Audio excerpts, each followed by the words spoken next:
देखो रिकॉर्डिंग का मैसेज क्या है स्क्रीन शेयर में।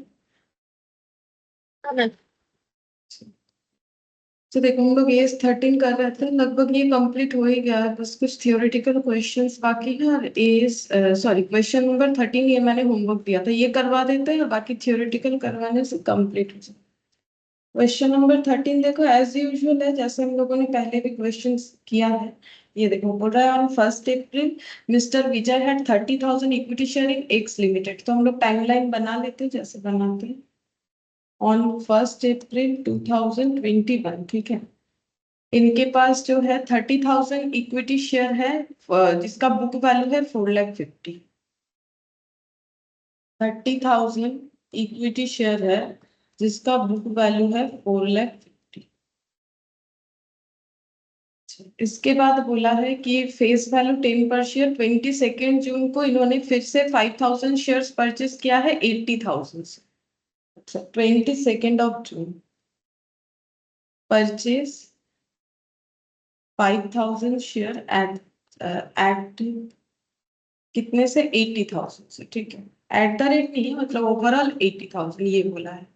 The director of x limited announced a bonus. X limited मतलब जिसपे मिस्टर विजय ने होल्डिंग किया है अपना, उन्होंने बोनस डिक्लेयर किया है। Ratio of 1 shares for 7 shares on 10 अगस्त। तो 10 अगस्त को बोनस डिक्लेयर हुआ है। 1:, कितना बोला है कि 1 शेयर फॉर 7 हेल्ड। तो 1 फॉर 7 ओल्ड, नया 1 मिलेगा अगर 7 ओल्ड शेयर है, ठीक है।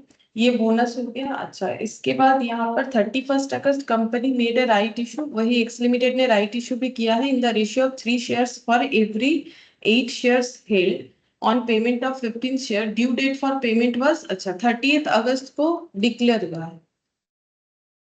Declare right share. कितना राइट शेयर डिक्लेयर हुआ है, बोल रहा है कि every 8 share held, three in the ratio of 3 shares for every 8 held. अच्छा 3 मिलेगा 8 होल्ड करने से, ये रेशियो है राइट शेयर का। और कितना करके परचेस करना पड़ेगा, एट द रेट ऑफ 15।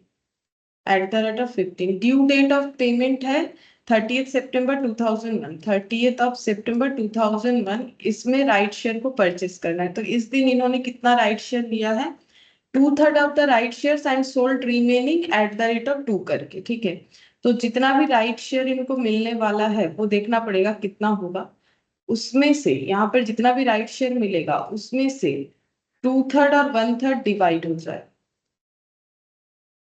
क्योंकि 2/3 जो है वो बेच दिया गया है, sold at the rate of 2 करके, 1/3 एक्वर हुआ है। ये डेटा हमने बोला है। और इसके बाद on 31 October 2001 Vijay receive dividend from x limited eight the rate of 20% for the year ended 31 मार्च 2001, ठीक है। 31 अक्टूबर 2001 इस दिन को डिविडेंड मिला है eight the rate of 20%। Dividend eight the rate of 20% for the year ended 31 मार्च 2001। कौन से पीरियड का मिला है, इस पीरियड का। इस पीरियड का डिविडेंड जो कि 31 मार्च 2001 का पीरियड था, इस पीरियड का डिविडेंड यहाँ पे मिलेगा, ठीक है। और बोला है dividend for the shares acquired by him on 22 June 2001 to be adjusted against cost of purchase. बोल रहा है कि यहाँ पर बता ही दिया है कौन सा कॉस्ट ऑफ परचेज पे एडजस्ट होगा। बोल रहा है कि जो 22 जून को परचेज किया गया था ये वाला, ठीक है। 22 जून को जो परचेस किया गया था उस पे भी डिविडेंड, डिविडेंड तो 2 ही शेयर्स पे मिलेगा। देखो एक तो हम लोग का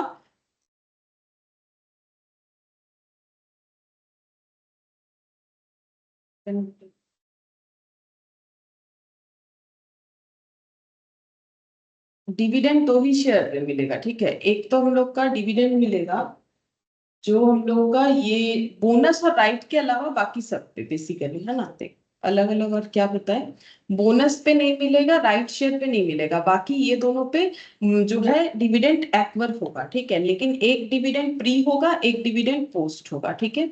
तो देखो, एक्वर करने के बाद जो शेयर्स पे, मतलब ये बाद में एक्वर हुआ, इस पीरियड का डिविडेंड है, तो ये जो डिविडेंड है इसको हम लोग बोलते हैं पोस्ट एक्विजिशन डिविडेंड। ये होता है पोस्ट एक्विजिशन। और यहाँ पर वैसे भी हमें हिंट्स दे दिया है, एडजस्ट क्या करना होता है, कॉस्ट से, ठीक है। तो एडजस्ट अगेंस्ट कॉस्ट। और यहाँ पर जो है ये है हम लोग का प्री एक्विजिशन। इस पे जो डिविडेंड मिलेगा ये हम लोग का प्री एक्विजिशन डिविडेंड होता है, प्री एक्विजिशन। और ये सिंपल डिविडेंड की तरह कंसिडर होता है, मतलब डिविडेंड इनकम। और 15 नवंबर 2001 विजय ने सोल्ड कर दिया 20,000 equity share eight the rate of 5 करके।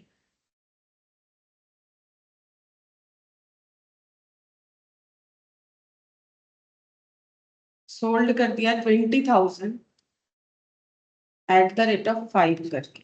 5 पर शेयर। प्रीमियम जो है ये प्रीमियम है, तो ये 5 नहीं है, ये है eight the rate of premium of 5। तो प्रीमियम तो एक्स्ट्रा है, तो प्रीमियम थोड़ी ना सिर्फ प्रीमियम में बेचेगा, 5 रुपए एक्स्ट्रा में बेचा है, तो इसका मतलब 5 रुपए में बेचा है, ऐसा नहीं होता है। शेयर का जो वैल्यू उस पे 5 है, यानी 15 रुपीज। शेयर का वैल्यू 10 है। ये देखो, नॉमिनल वैल्यू पे हमेशा प्रीमियम लगता है। लास्ट दिन भी हम लोगों ने सेम टाइप ऑफ क्वेश्चन किया था, सिर्फ नाम अलग है, डेटा अलग है। You are required to prepare investment account for the year ended 31st March 2000। हमें इन्वेस्टमेंट अकाउंट प्रिपेयर करके देना। यहाँ पर बनाते हैं investment account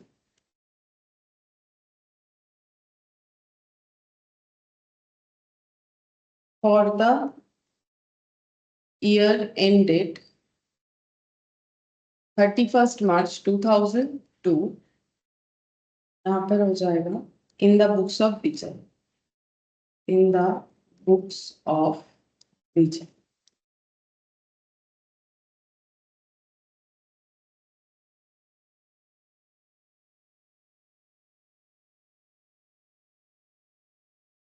date, particulars, number, dividend amount. Date, particulars, number, dividend amount.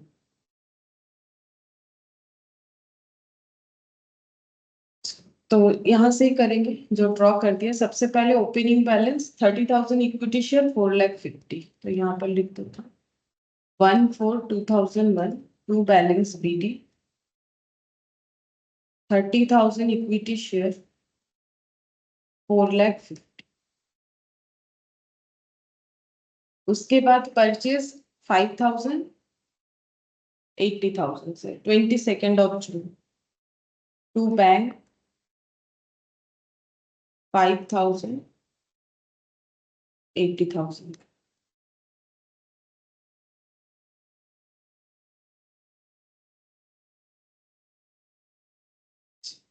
Bonus 1:7 में जाएगा, ठीक है। तो बोनस डिक्लेयर होगा 10th of August 2001 to bonus issue, to bonus issue. अच्छा, बोनस कितने शेयर्स पे मिलेगा इसका इधर वर्किंग नोट बना लेता हूँ।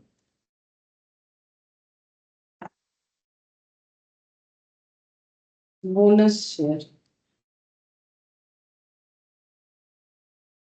पहले इनके पास था 30,000 शेयर्स, अभी इनके पास है और भी 5,000 शेयर्स।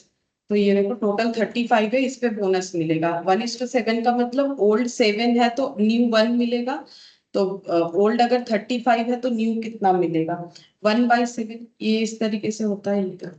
7 के बदले 1, 1 के बदले 1/7, तो 35,000 के बदले कितना होगा। तो 35,000 के बदले यहाँ पर हो गया हम लोग का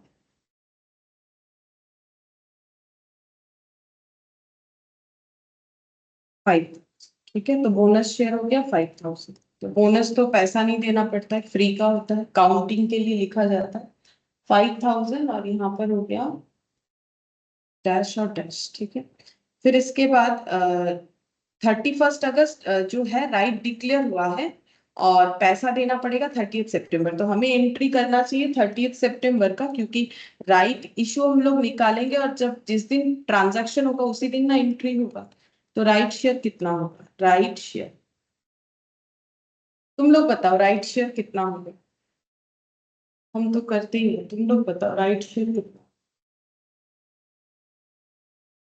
सेम क्वेश्चन है, सिर्फ अमाउंट अलग है, क्वेश्चन में कुछ डिफरेंस है नहीं।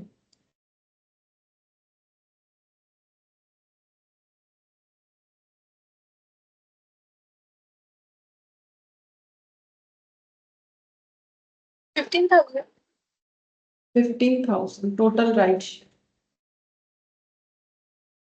अच्छा देखते हैं कितना बोला है, 3:8। ठीक है, तो राइट शेयर हो जाएगा, कितने शेयर्स पे मिलेगा, 30,000 पे, 5,000 पे, और अभी अभी जो बोनस हुआ वो भी ऐड हो जाएगा इनटू, यहाँ पर रेशियोज है 3:8, मतलब 8 के लिए 3, एक के लिए 3/8। ठीक है, तो ये कितना हो गया, 40,000 इंटू 8, मतलब 15,000। सही बात, 15,000 सही आंसर है। ठीक है, 15,000 का अब दो पार्ट हो जाएगा, 2/3 सोल्ड आउट, 1/3 जो है ये हम लोग एक्वर करेंगे। 1/3 का मतलब हो जाएगा 5,000 और 2/3 का मतलब हो जाएगा 10,000। ठीक है, तो ये 5,000 हम लोग अच्छा 2/3 एक्वर की सेल देख लेते हैं, मुझे याद नहीं है 2/3 सेल बोला था, एक बार देखते हैं। हाँ कहाँ चला, 2/3 of the right share subscribe, अच्छा मैंने थोड़ा गलत लिख दिया, ये सब्सक्राइब है ये सोल्ड आउट है। ठीक है, इंफॉर्मेशन गलत लिखते हैं, इसको ठीक कर लेते हैं। ये सब्सक्राइब है ये सोल्ड आउट है, ये एक्वर है। ठीक है, और ये सोल्ड आउट है एट द रेट ऑफ। अच्छा तो जो एक्वर है वो ये हो गया, और जो सोल्ड आउट है वो एट द रेट ऑफ 2 करके सोल्ड आउट हो जाए। ठीक है, तो ये जो है 10,000 into 15, 1,50,000।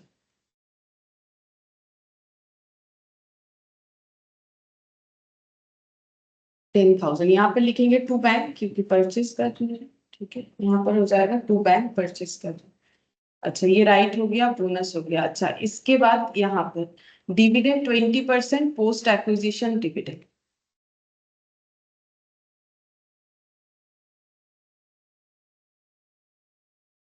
Good afternoon Rishabh. Good afternoon Abhishek. Good afternoon ma'am. तो अच्छा ये रहा। तो ये देखो 20%, अब हम लोग को डिविडेंड वाला पोर्शन जो है वो चेक करना है। ठीक है, तो देखो डिविडेंड जो है पोस्ट एक्विजिशन वाला हम लोग का, ये देखो डिविडेंड कब डिक्लेयर हो रहा है, डेट है हम लोग का 31 ऑफ अक्टूबर 2001। ठीक है, 31 ऑफ बाई बैंक, जो हमें डिविडेंड मिलेगा वो बाई बैंक बोल के यहाँ डिविडेंड कॉलम में आएगा, और जो हमें एडजस्ट करना पड़ेगा वो भी बाई बैंक बोल के आएगा, लेकिन वो हमारे अमाउंट कॉलम में जाएगा। लास्ट दिन यही वाला कंसेप्ट सीखा था, उसी के बेसिस पे हम लोग क्वेश्चंस को कर रहे हैं। ठीक है, अच्छा अब यहाँ पर कितना हो जाएगा, डिविडेंड निकालते हैं, वर्किंग नोट नंबर। अच्छा ये जो है ये 10,000 जो आएगा ये कहाँ ट्रांसफर होता है, transfer to PL as per AS 13 para 13। ठीक है, ये याद रखो, क्योंकि एस प्रोविजन से क्वेश्चन करते हैं तो हमें हर एक चीज को याद रखना पड़ेगा, अगर पूछे तो फिर इसका आंसर तो देना पड़ेगा ना। अच्छा अब नेक्स्ट देखते हैं यहाँ पर क्या कैलकुलेट करना है, बोनस। तो बोनस में देखते हैं कितना बोनस होगा। यहाँ पर है 4,50,000, 4,50,000 मतलब 30,000। देखो 4,50,000 पे नहीं होगा, बोनस कितना होगा, सॉरी बोनस बोल रहा है, डिविडेंड।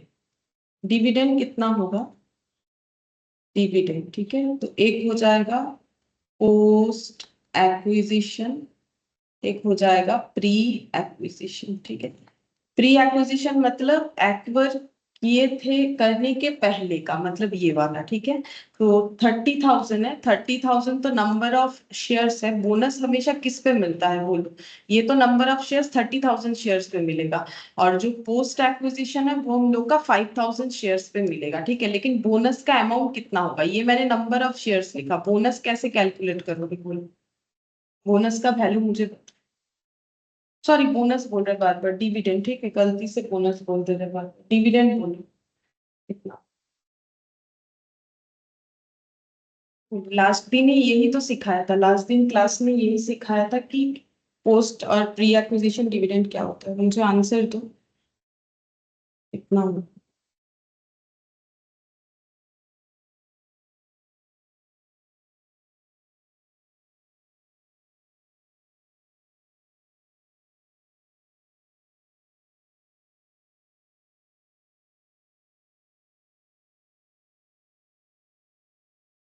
किसी को डिविडेंड कैलकुलेट करना नहीं आता?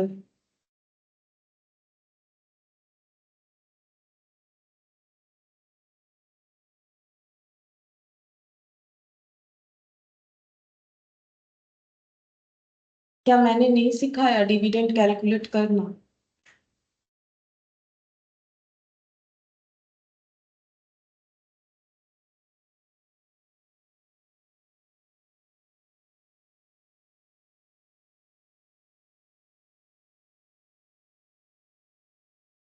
बोलो डिविडेंड कितना होगा? फेस वैल्यू कितना? Face value 10। फेस वैल्यू हमेशा 10 ही होता है नॉर्मली, बहुत कम क्वेश्चन होगा जिसमें कुछ और होगा।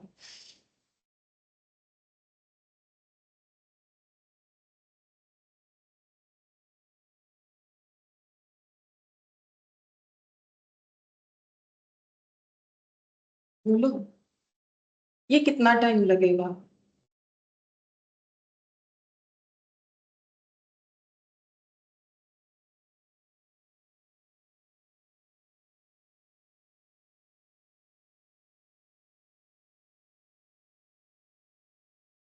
क्या मैंने डिविडेंड कैलकुलेट करना नहीं सिखाया है? ये बताओ। तो लास्ट क्लास में क्या सीखा फिर? बोलो। Post dividend 10,000। हाँ बोलो, पहला वाला। 10,000। ये वाला। हाँ, 10,000 रुपीज, 10 × 20% करने से जितना आएगा 10,000, सही है। और ये वाला?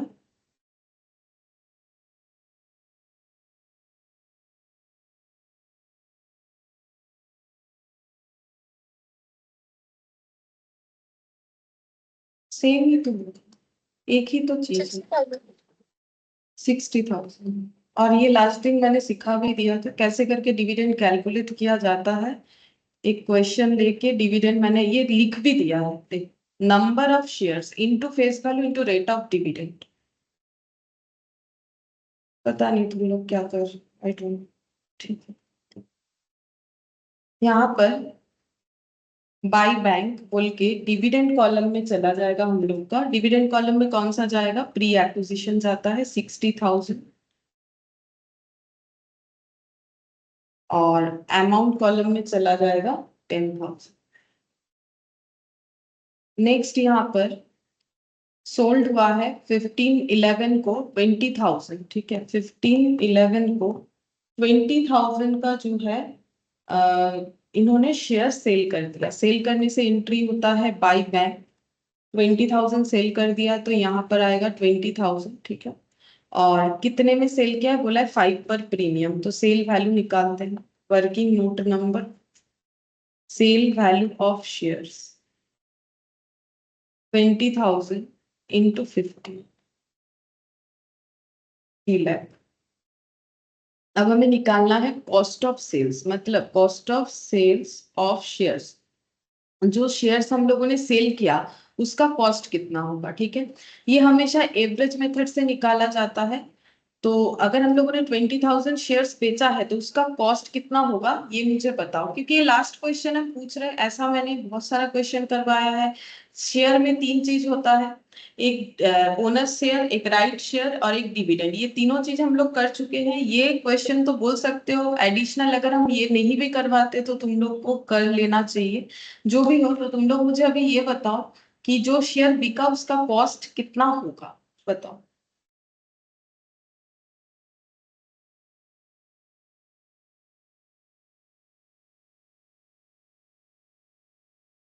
जो शेयर बेचा उसका कॉस्ट कितना होगा?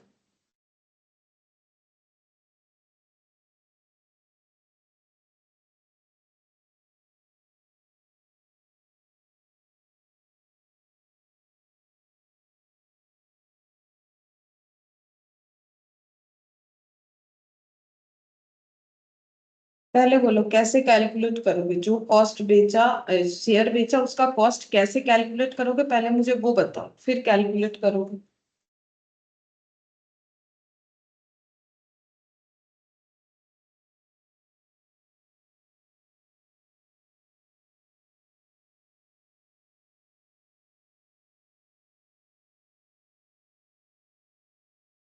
बोलो कैसे कैलकुलेट करोगे, अरे कुछ तो बोलो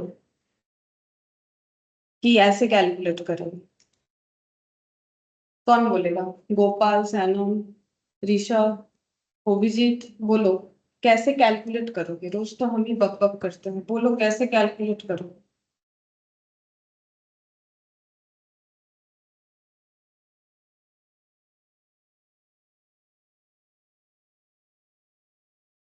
हम सारा अमाउंट को प्लस कर देंगे और पोस्ट एक्विजिशन डिविडेंड माइनस कर देंगे करेक्ट, फिर डिवाइडेड बाय टोटल शेयर। सही बात। चलो कोई तो आंसर दिया, नहीं तो मुझे लगता कि हम सिर्फ पता नहीं क्या करते। चलो तो ऐड करो, 4,50,80,000, हम आंसर होगा 268। 2,68। अच्छा ठीक है, और तो इसका मतलब प्रॉफिट में बेचे कि तो नहीं हो रहा, शायद कुछ गलत कैलकुलेशन की हुई, यहाँ तो पूरा 4,02,000 होगा, देखते हैं, रुको एक मिनट। 450, 80, 150, 450, 80, 150, ये तीन ऐड होगा, और लेस कौन सा हो जाएगा, पोस्ट एक्विजिशन यानी 10,000, और divided by number of shares, number of shares count कर लो, 30 और 5, 5, 10, 40 और 10, 50,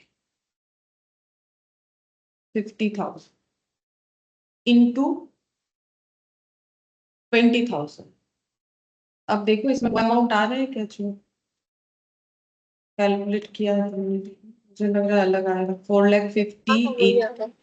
नहीं आ रहा है, 15, 1,50,000 है, 15, 1,50,000 माइनस 10,000 डिवाइडेड बाय 50,000 इंटू 20,000, 2,68,000 आ रहा है। अच्छा ठीक है, चलो 2,68,000 आ रहा है।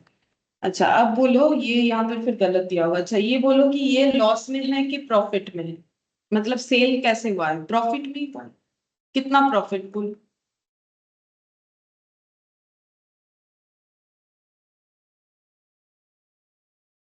बोलो कितना प्रॉफिट हुआ है। 32,000। 32,000, 3 लाख में से 2,68,000 माइनस करने से प्रॉफिट पता चलेगा 32।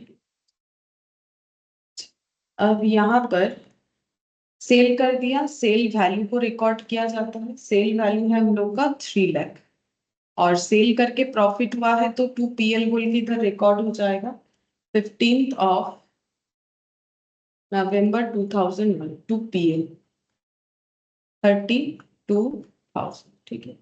अच्छा अब यहाँ पर बचा हुआ बाई बैलेंस CD आएगा, ठीक है, तो ये हो जाएगा मंथ के एंड में, 31 मार्च 2002 हो जाएगा, ईयर के एंड में, सॉरी मंथ बोल रहे, ईयर के एंड में, ठीक है। अच्छा बोलो कितना सारा शेयर्स बचेगा, क्या लिखोगे, बोलो कितना सारा शेयर्स बचेगा, ये तो नॉर्मल कैलकुलेट करके ही बता सकते हो, नंबर कॉलम में कितना लिखेंगे, क्योंकि हम नंबर कॉलम को यूज कर रहे हैं, कितना सारा शेयर्स बचेगा, वही नंबर कॉलम में चलो। 30,000। हाँ 30,000, क्योंकि हम लोग के पास टोटल कितना शेयर था अभी हम लोगों ने लिखा, 50,000, उसमें से हम लोगों ने बेच दिया है 20,000, तो 30,000 ही बचेगा, ठीक है। तो ये कॉलम को टोटल कर लेते हैं, तो इधर 230, इधर भी टोटल कर लोगे तो इधर भी आ जाएगा 230, ठीक है। अच्छा अब ये वाला जो डिविडेंड है, ये मेरा क्या होता है, इस डिविडेंड को हम लोग बोलते हैं इनकम, ठीक है, ये कहाँ ट्रांसफर होगा बोल सकते हो, ये डिविडेंड कहाँ, 50,000 आएगा। कौन सा 50,000, इधर वाला।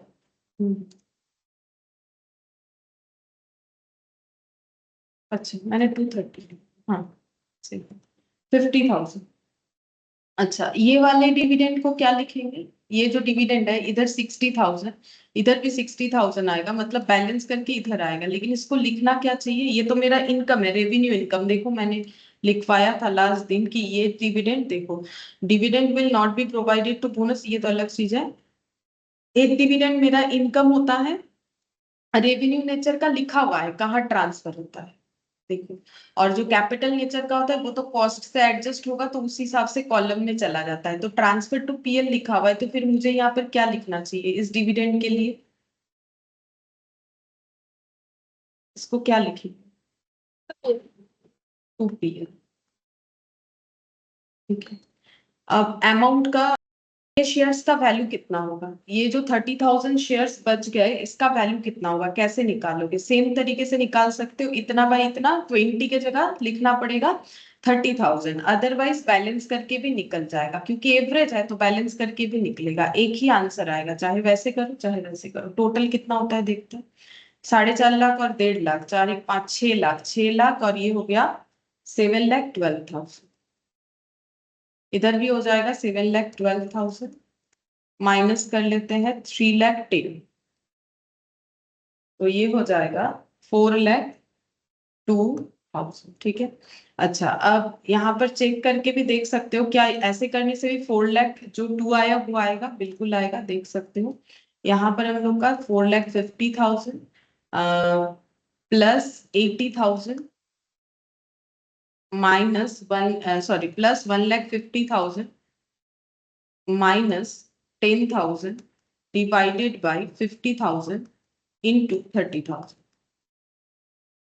4,02,000 आ गया। तो इसीलिए मैंने बोला जैसे भी करो आ जाएगा, बिकॉज ये एवरेज मेथड है। अगर ये फीफो होता तो वैसे नहीं होता है, ठीक है, क्योंकि फीफो में लॉट हिसाब से चलता है, तो तुम लोग कॉस्ट में फीफो कर चुके हो, फीफो का पूरा डिटेल्स जो है हम लोगों ने किया है, तो फीफो के बेसिस पे होने से ऐसा नहीं होता। चलो ये जो होमवर्क दिया था ये मैंने करवा दिया, तुम लोग होमवर्क नहीं करते हो शायद इसीलिए कि हम करवा देते हैं, बात अलग है, लेकिन अगर करते तो मुझे आंसर दे पाते, ठीक है।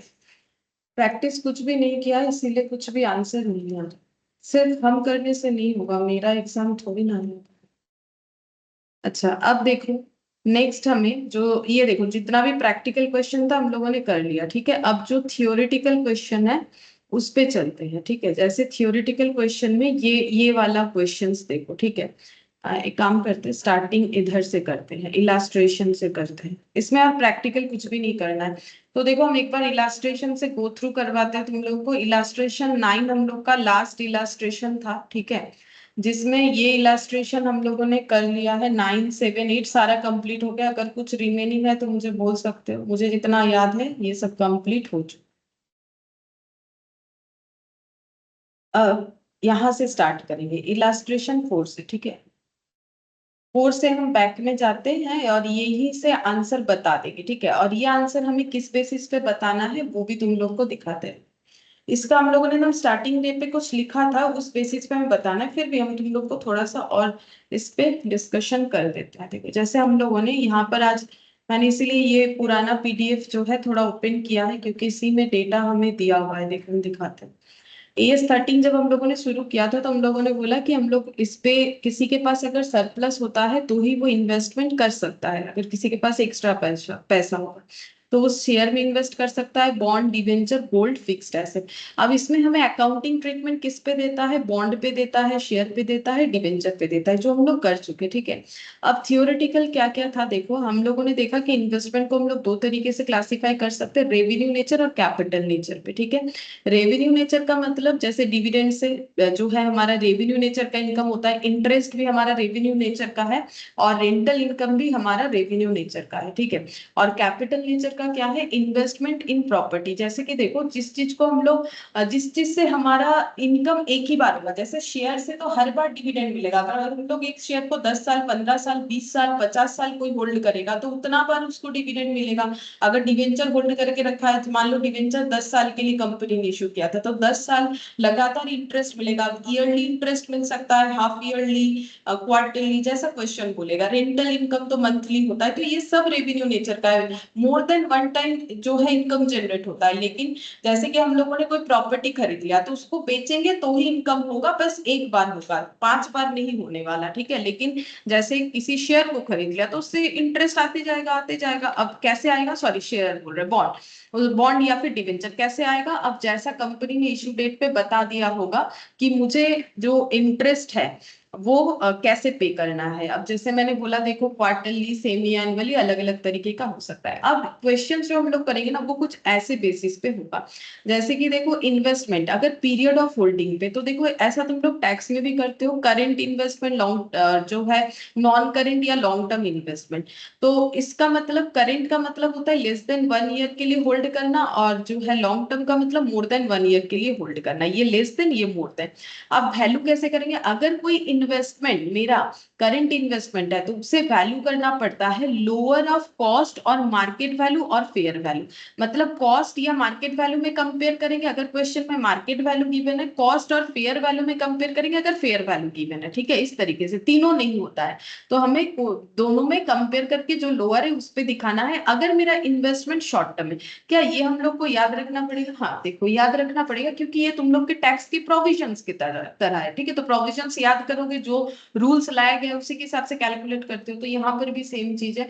ये याद रखना पड़ेगा कि अगर मेरा शॉर्ट टर्म हुआ तो मुझे क्या रूल्स अप्लाई करना है, और अगर मेरा लॉन्ग टर्म हुआ तो मुझे क्या रूल्स अप्लाई करना है। लॉन्ग टर्म में हमेशा कॉस्ट पे वैल्यू होगा, लेकिन उसमें परमानेंट डिक्लाइन नहीं होना चाहिए। ये बात मैंने बोला था हम बताएंगे, तो अभी देखो टाइम आ गया तो ये हम बताते हैं, और फिर इसके ऊपर क्वेश्चंस हम लोग कर सकते हैं। अब ये परमानेंट डिक्लाइन या फिर परमानेंट डिक्लाइन नहीं होने का मतलब क्या।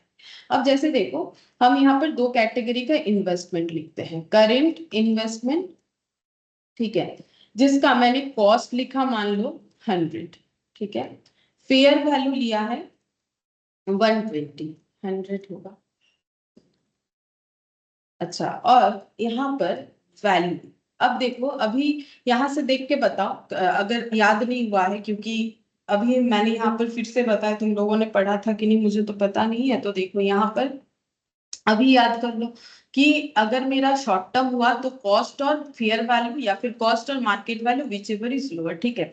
तो ये देख के ही मुझे बताओ, या अपनी कॉपी से देख के, कि अगर मुझे कोई करेंट इन्वेस्टमेंट का वैल्यू करना है जिसपे मुझे दो वैल्यू दिया है, कॉस्ट और फेयर वैल्यू, तो इसको मुझे किसमें वैल्यूएशन करना पड़ेगा, मतलब यहाँ पर वैल्यूएशन क्या होगा, वैल्यूएशन कितना लिखे, 100 लिखे या 120, कैसे बता सकते हो वो भी हम बता देते हैं। कैसे बता सकते हो, ये देख के बता सकते हो कि रूल्स क्या है। Value date lower of cost और मार्केट वैल्यू, तो मैंने मार्केट वैल्यू नहीं लेके क्वेश्चन में फेयर वैल्यू लिया है, मतलब तुम लोग को कॉस्ट और फेयर वैल्यू में जो लोअर है उस पर वैल्यू करना है। तो बोलो कितना वैल्यू होगा यहाँ पर। Ma'am 100 rupees. 100 पे वैल्यू, ठीक है, क्योंकि यहाँ पर क्लियरली बता चुका है कि कॉस्ट और मार्केट फेयर वैल्यू या market value whichever is lower. अब सेम चीज long term investment, long term investment अगर है उसका कॉस्ट है सपोज की 100 रुपीज, ठीक है। और अच्छा, शॉर्ट टर्म में और एक चीज दिखाता है, इसमें और एक चीज दिखाता है, यहाँ पर 100 है, यहाँ पर मान लो 90 है। अब बोलो किस पे वैल्यू करो,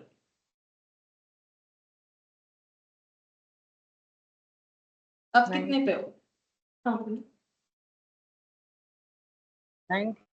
90, करेक्ट। अच्छा, अब इसका लॉजिक भी सुनो। अच्छा, अगर मेरा फेयर वैल्यू 120 है, फेयर वैल्यू का मतलब या मार्केट वैल्यू का मतलब क्या होता है, देखो मार्केट वैल्यू का मतलब आज अगर इस चीज को मार्केट में बेचेंगे तो मुझे कितना रियलाइज्ड होगा, that is the market value. Fair value का मतलब वही जो मुझे एक्सचेंज रेट मिलेगा मार्केट में, उसको ही हम लोग फेयर वैल्यू हैं एक्सचेंज में, ठीक है। फेयर वैल्यू का केस क्या होता है ना, एक्सचेंज में होता है। मार्केट वैल्यू का मतलब हम चीज को बेच दी, पैसा है। फेयर वैल्यू का मतलब है हम अपना कोई चीज दे रहे हैं और बदले में कुछ ले रहे हैं, उस हिसाब से जब वैल्यू का डिसाइड होता है। तो ये हम लोग AS10 में पढ़ते हैं।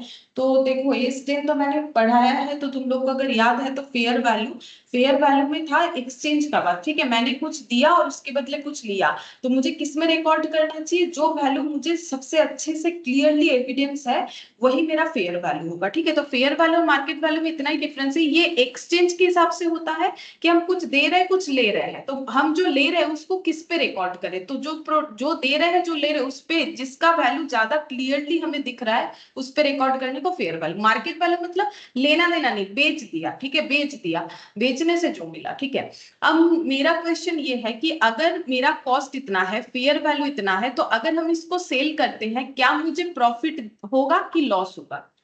ये वैल्यू तुम लोगों ने सही बोला है। मेरा क्वेश्चन ये है कि अगर हम लोग इसको आज बेचने जाते हैं, इस इन्वेस्टमेंट को, ये वाला इधर वाला नहीं, इस इन्वेस्टमेंट को, तो मेरा प्रॉफिट होगा कि लॉस?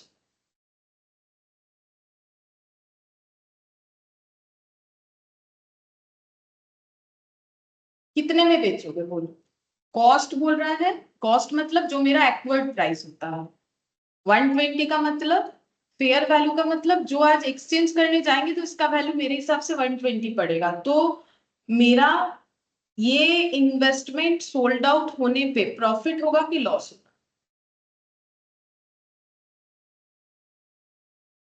प्रॉफिट होगा। प्रॉफिट होगा। कितने का प्रॉफिट होगा? 20 का। 20 का, सही है। अच्छा मुझे एक चीज बोलो, क्या फ्यूचर जब बेचेंगे तब होगा? ठीक है, तो फ्यूचर में हम लोग बेचने का सोच रहे हैं, बेचने से प्रॉफिट होगा ये हमें दिख रहा है। तो मुझे एक चीज बताओ कि फ्यूचर का प्रॉफिट हम लोग आज रिकॉर्ड कर सकते हैं या नहीं कर सकते? बताओ। नहीं कर सकते। नहीं कर सकते। कौन से कारण से नहीं कर सकते? किस नेचर की वजह से? अकाउंट्स का किस नेचर की वजह से? आंसर तो सही है, कौन से नेचर की वजह से नहीं होते? क्योंकि ये सब तो लिखना पड़ेगा ना, इसीलिए पूछ रहे हैं। बोलो। AS1 में बताया है मैंने कौन से नेचर के लिए हम लोग प्रॉफिट को, फ्यूचर प्रॉफिट को, ठीक है, फ्यूचर प्रॉफिट को रिकॉर्ड नहीं कर सकते।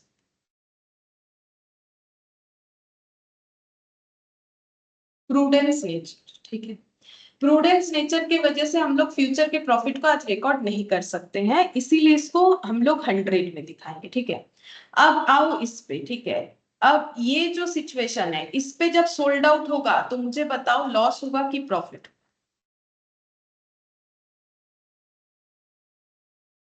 हाँ सर। लॉस होगा। तो क्या फ्यूचर का लॉस रिकॉर्ड करना अलाउड होता है अकाउंट्स में? फ्यूचर का लॉस रिकॉर्ड करना अकाउंट्स में अलाउड होता है?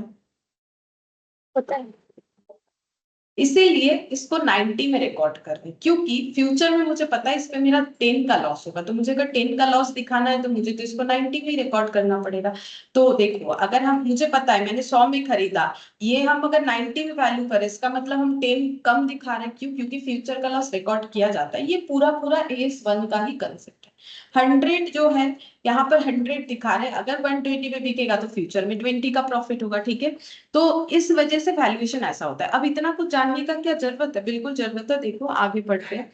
यहाँ पर 120 लॉन्ग टर्म कॉस्ट था, 120 फेयर वैल्यू इतना। अब आओ लॉन्ग टर्म पे। ठीक है, लॉन्ग टर्म पे क्या बोला है कि अगर मेरा लॉन्ग टर्म इन्वेस्टमेंट है तो हमेशा वैल्यूड एट कॉस्ट होना चाहिए, और ये ब्रैकेट में जो लिखा है वो समझाएंगे। पहले सिर्फ इस पे कंसेंट्रेट करके मुझे बताओ, वैल्यूड एट कॉस्ट अगर होगा तो इसका वैल्यू कितने में करें?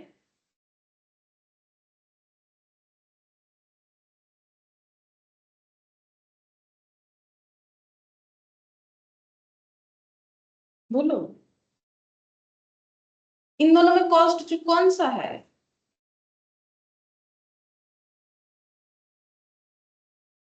100। तो फिर अगर इधर 100 है, इधर मान लो 90 है, मेरा लॉन्ग टर्म इन्वेस्टमेंट है। लॉन्ग टर्म इन्वेस्टमेंट का रूल्स जो है इस पे अभी ध्यान मत दो, इस पे अभी ध्यान मत दो, सिर्फ इसी बेसिस पे बोलो, सही होगा आंसर, इतना टेंशन लेने का कुछ नहीं। वैल्यूड एट कॉस्ट बोला है तो कितने में वैल्यू? 100। 100। ठीक है, ये दोनों कैसे वैल्यू हुआ? At cost. क्यों हुआ? क्योंकि वो लॉन्ग टर्म है। अब ऐसा ही क्यों होता है? क्योंकि वो लॉ है। ठीक है, ये भी तो एक लॉ ही हुआ ना, मतलब रूल्स। ठीक है, अच्छा अब यहाँ पर देखो, ये लॉन्ग टर्म का सिचुएशन है। ठीक है, अब यहाँ पर देखो, यही वाला अगर मान लो ये 40 है, ये 100 है और ये 40 है। ठीक है, अब ये 40 क्यों हो गया है? किसी के इन्वेस्टमेंट का वैल्यू कब कम हो जाता है? मान लो ये शेयर का इन्वेस्टमेंट था, मैंने जो भी एग्जांपल्स दिया, तो हम ये कहना चाह रहे हैं कि इनका मार्केट में क्या चल रहा है ना, ह्यूज लॉस चल रहा है, ठीक है, मतलब लॉस पे लॉस, लॉस पे लॉस, लॉस होता ही जा रहा है, प्रॉफिट मेकिंग खुद को नहीं कर पा रहा है। इसीलिए इन्वेस्टमेंट जो जिन्होंने भी इस कंपनी में किया था, उनकी इन्वेस्टमेंट का वैल्यू जो है धीरे धीरे धीरे धीरे कम होते जा रहा है। अब ये लोग जो भी काम कर रहे हैं इनका खराब ही हो रहा है, मतलब अच्छाई का कुछ दिख नहीं रहा है बेसिकली, ठीक है। तो क्या इनके इस इन्वेस्टमेंट का वैल्यू फ्यूचर में बढ़ सकता है? क्या लगता है, फ्यूचर में बढ़ेगा कि नहीं बढ़ेगा? अगर कोई कंपनी ह्यूज लॉस मेकिंग है, लॉस हुए जा रहा है, फ्यूचर में कुछ दिख नहीं रहा है अच्छा होने का, तो क्या इन्वेस्टमेंट का वैल्यू कभी बढ़ेगा इनका या नहीं बढ़ेगा?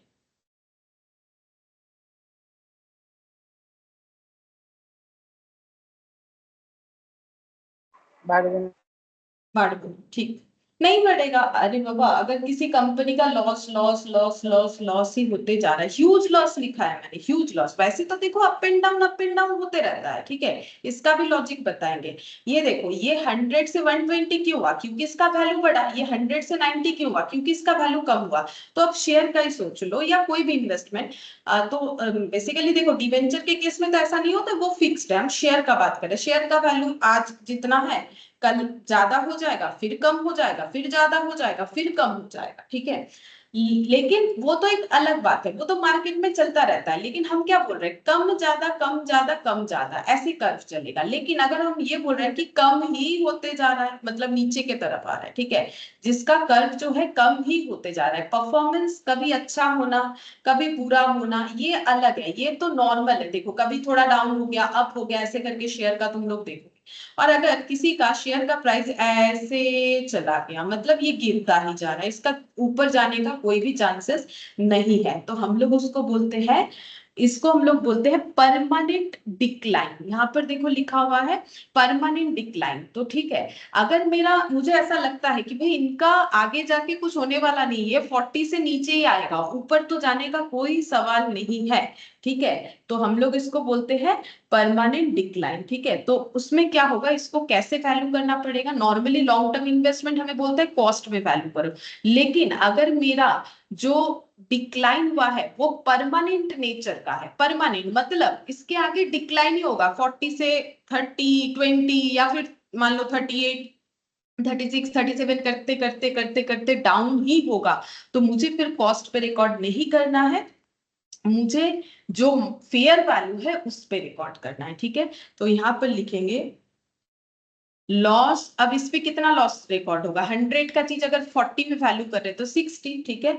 लॉस ऑफ जो 60 है उसके लिए हमें बनाना पड़ेगा प्रोविजंस, और प्रोविजंस का नाम क्या देंगे? जैसे तुम लोग प्रोविजन फॉर डाउटफुल डेट देते हो, इसका नाम देना पड़ेगा provision for permanent decline, permanent decline, ठीक है। इसको अगर ये परमानेंट नेचर का है, कैसे पता चलेगा? क्वेश्चन बताएगा कि इनका 5 साल से लॉस चल रहा है, 10 साल से, या फिर ये लॉस मेकिंग ही है, इनका कुछ ब्राइट फ्यूचर नहीं दिख रहा है, तो उस केस में हमें फिर लॉन्ग टर्म होने पे भी रिकॉर्ड किस पे करना है?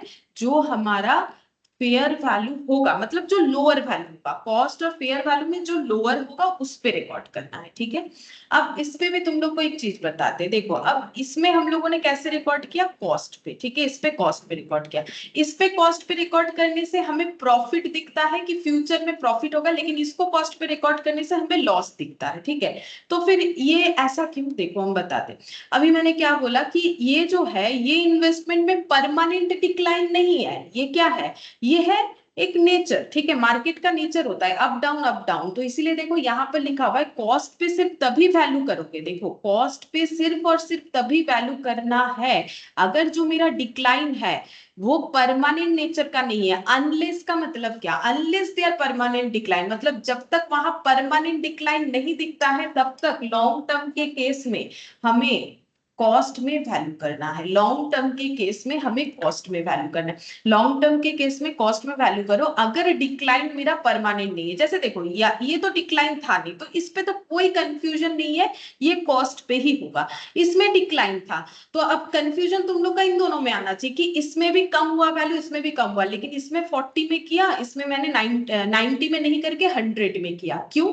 क्योंकि अगर मुझे बोल दे कि ये डिक्लाइन जो है परमानेंट नेचर का नहीं है, मान लो यहाँ पर क्या होगा, यहाँ पर फिर होना चाहिए temporary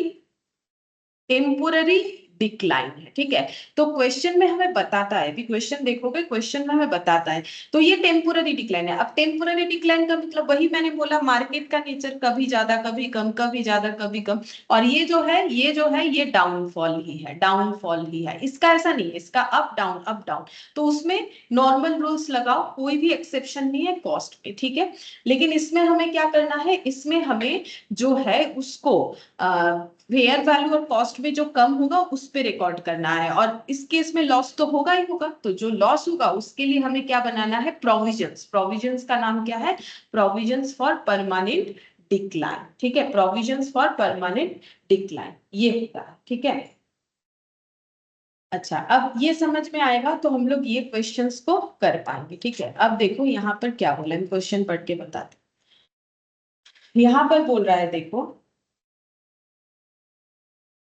Messrs Innovative Garments Manufacturing Company Limited investment in shares another company on 1st October 2023 at a cost of 2,50,000। मतलब ये जो कंपनी है, ठीक है, इन्होंने इन्वेस्ट किया है किसी और कंपनी में, किसी और कंपनी के शेयर में। शेयर का कॉस्ट बताया, ये क्या बताया, ये बताया शेयर का कॉस्ट। हम एक काम करते हैं, ये शेयर लिखा हुआ है, इसमें इसका कॉस्ट लगा देते हैं 2,00,000, ठीक है।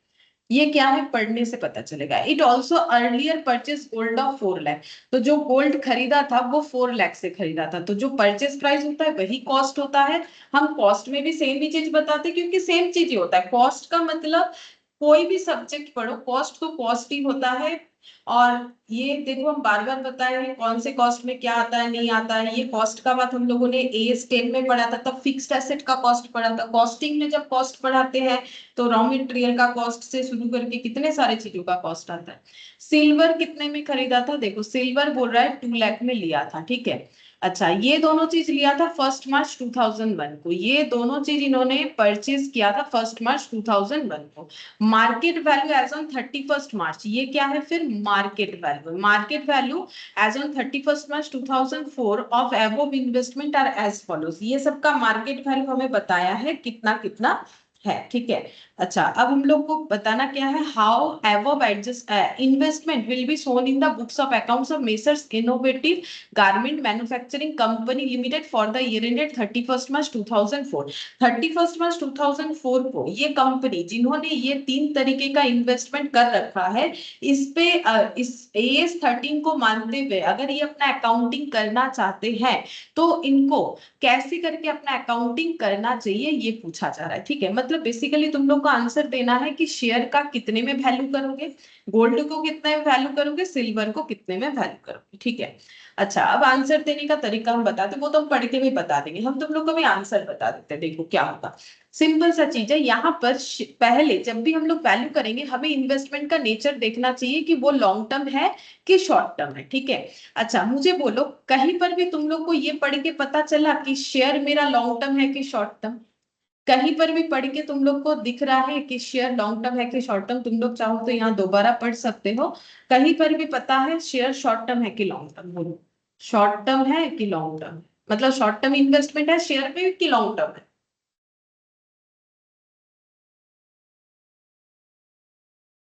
कहीं पर भी क्वेश्चन में कोई हिंट्स है कि शॉर्ट टर्म लॉन्ग टर्म कुछ भी है या नहीं है? तो कोई भी हिंट्स है?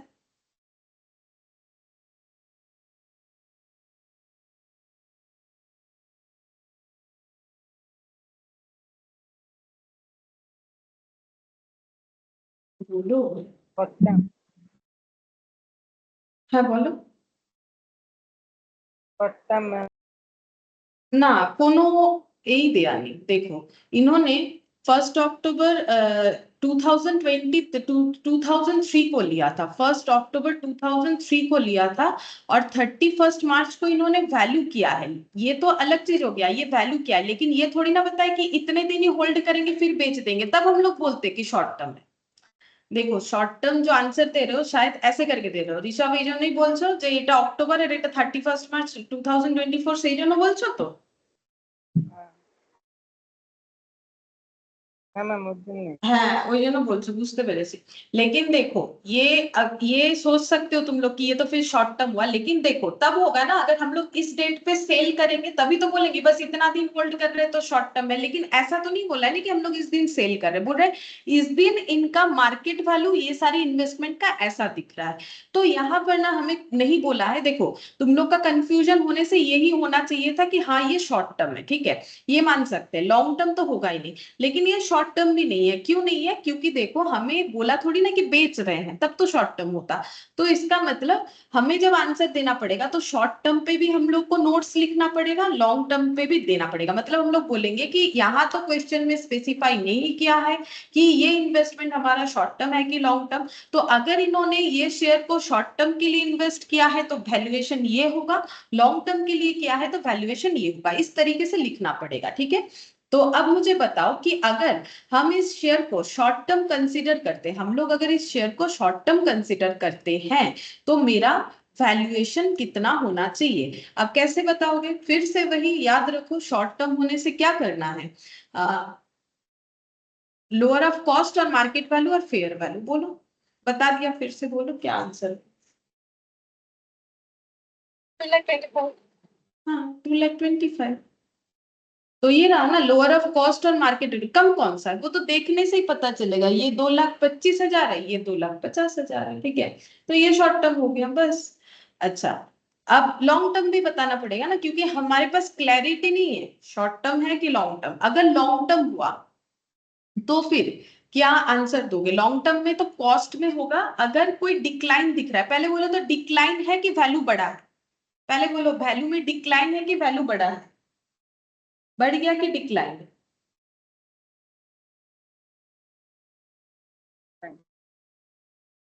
डिक्लाइन। डिक्लाइन। अच्छा, अब ये डिक्लाइन का नेचर पता है हमें? बोलो, क्या डिक्लाइन का नेचर हमें पता है?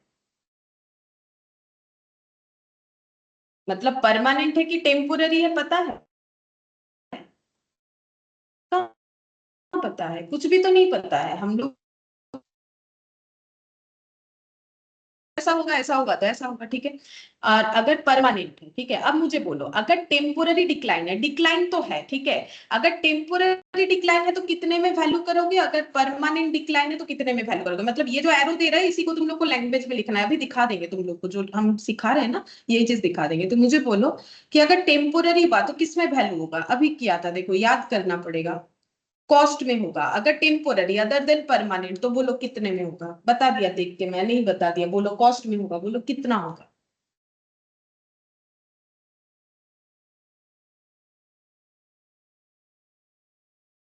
कॉस्ट 2,50,000। और अगर परमानेंट नेचर का है तो किसमें होगा? अभी सिखाया था ना एक एग्जांपल, किसमें होगा बोलो? अभी तो दिखाया, देखो अभी तो सिखाया कि अगर मेरा परमानेंट नेचर का है तो जो मेरा लोअर वैल्यू उस पे होगा, तो बोलो कितने पे? 2,25,000। कितने में बोलो? 25। हम्म। अच्छा, अब इसमें हमें और एक चीज भी करना पड़ेगा, क्या बोलो?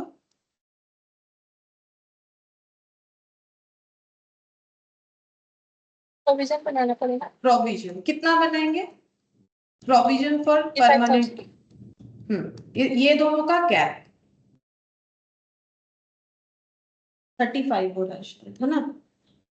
अच्छा, ये चीजें तुम लोग को यहाँ पर दिखेगा, देखो 25,000 में। 25 होगा। अब देखो पढ़ के देखते हैं ऐसा लिखा हुआ है कि नहीं, चेक करो।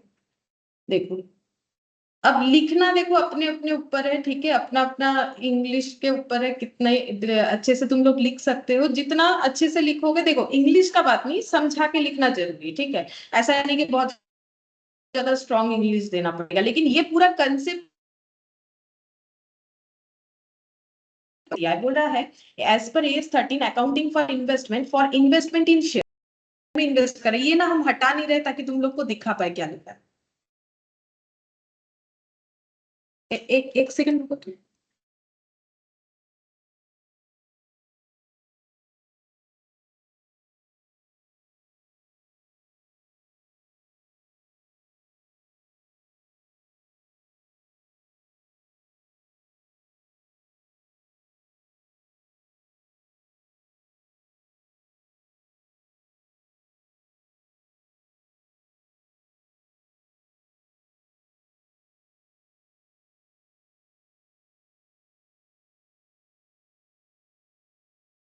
अच्छा ठीक है, देखो क्या बोला है कि accounting as per AS 13 accounting for investment in shares if the investment is purchase with an intention to hold for short term period. देखो अभी मैंने तुम लोग को जो बोला कि पहले आइडेंटिफाई करो शॉर्ट टर्म है कि होल्ड लॉन्ग टर्म, क्योंकि क्वेश्चन में कुछ नहीं दिया है तो इन्होंने दो बातों को ही लिखा है। इफ इन्वेस्टमेंट इज अगर परचेज हुआ है for short term period less than 1 year से कम होता है तो ही शॉर्ट टर्म होता है, तो ये सब तो पता है, ये सब लिख दोगे।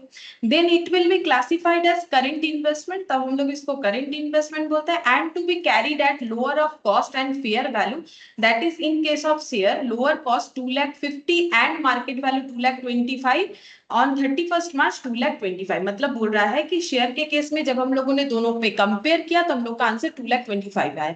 अब देखो क्या हम लोग का भी 2,25,000 आया था जो हम लोगों ने सीखा, हम यहाँ पर दिखाते हैं। ये देखो हम लोग का कितना आया था, 2,25,000। पहला आंसर मिल गया, ठीक है। अब ये चीज को तुम लोग को लिखना है, ठीक है, ये हम यहाँ से हटाते ताकि आगे पढ़ने में हमें दिखे, ठीक है। तो ये देखो ये आंसर हो गया। अगर शॉर्ट टर्म हुआ तो 2,25,000 होगा। क्यों होगा ऐसे करके लिखना पड़ेगा, ठीक है, अपने हिसाब से लिखना पड़ेगा। फिर बोल रहा है देखो if equity shares are acquired with an intention to hold for long term period, अगर हम लोग इसको लॉन्ग टर्म पीरियड के लिए होल्ड करेंगे सोच रहे हैं, यानी कि more than 1 year, then should be considered as long term investment. तब हम लोग इसको बोलते हैं long term investment to be shown at cost in the balance sheet of the company. Company के बैलेंस शीट में वो कॉस्ट में दिखता है, वो तो देखो हम लोगों ने भी यहाँ टेबल में लिख रखा है ना, कॉस्ट में दिखता है। अब उसके बाद क्या लिखा है देखो, अब उसके बाद यहाँ पर लिखा है however provisions for diminution, मतलब वही डिक्लाइन, डिक्लाइन लिखो डिमिनिशन लिखो एक ही बात है, ठीक है। Provision for diminution should be made to recognise the decline, decline को रिकॉग्नाइज करने के लिए हमें प्रोविजंस बनाना पड़ेगा। If other than temporary in value of investment, मतलब इन्वेस्टमेंट का वैल्यू जो कम हो रहा है वो अदर देन टेम्पोररी है, यानी परमानेंट नेचर का है, ठीक है। तो हम इसको ऐसे बोलते हैं, अदर देन टेम्पोररी नहीं बोल के परमानेंट और टेम्पोररी ऐसे बोलते। तुम लोग चाहो तो अदर देन टेम्पोररी बोल लो, मैंने भी यहाँ पर अदर देन टेम्पोररी लिखवाया है, जैसा चाहो, ठीक है। तो यहाँ पर वही चीज को एक्सप्लेन किया है। देखो अगर हम लोग इसको लॉन्ग टर्म इन्वेस्टमेंट की तरह देखते हैं तो उस हिसाब से क्योंकि इसका वैल्यू डिक्लाइन हुआ है, तो अगर हम लोग का वो परमानेंट डिक्लाइन है तो हमें प्रोविजन बनाना पड़ेगा, और अगर नहीं है तो फिर हम लोग उसे कॉस्ट में वैल्यू कर देंगे, ठीक है। और उन्होंने वो कॉस्ट में वैल्यू का बात जो है वहां लिखा नहीं है, बस ये लिखा है, ठीक है। तो इतना लिखा है, तुम लोग ये पूरा लिख देना, ठीक है। मैंने जो सिखाया ना तुम लोग ये पूरा लिख देना कि अगर टेम्पोररी डिक्लाइन है तो फिर वो कॉस्ट पे वैल्यू होगा, दैट इज 2,50,000 पे। और अगर परमानेंट नेचर का है अदर देन टेम्पोररी, या फिर ऐसे बोल सकते हो अदर देन जो है हाँ अदर देन टेम्पोररी, ठीक है। तो फिर तुम लोग बोलोगे कि उसमें जो डिक्लाइन होगा उसके लिए प्रोविजन बनाना पड़ेगा। कितना बनाना पड़ेगा वो भी बता सकते हो, मैंने सिखा दिया, ठीक है, जो कि यहाँ पर लिखा हुआ नहीं है। अब थोड़ा उतना भी लिख सकते हो, उससे ज्यादा भी लिख सकते हो, जैसे मैंने बताया। आई होप कि समझ में आया, लेकिन देखो पढ़ना पड़ेगा क्योंकि प्रोविजन बेस्ड है, नहीं तो याद नहीं रहेगा। अब नेक्स्ट यहाँ पर आते हैं सिल्वर और गोल्ड के बारे में, ठीक है। अब ये सिल्वर गोल्ड परचेज हुआ था 1 मार्च 2001 को, और इन्होंने इसका वैल्यूएशन हमें 31 मार्च 2004 को पूछा है। तो मुझे बोलो तो ये लॉन्ग टर्म है कि शॉर्ट टर्म है, या फिर इसमें भी हमें कुछ नहीं पता चलता है।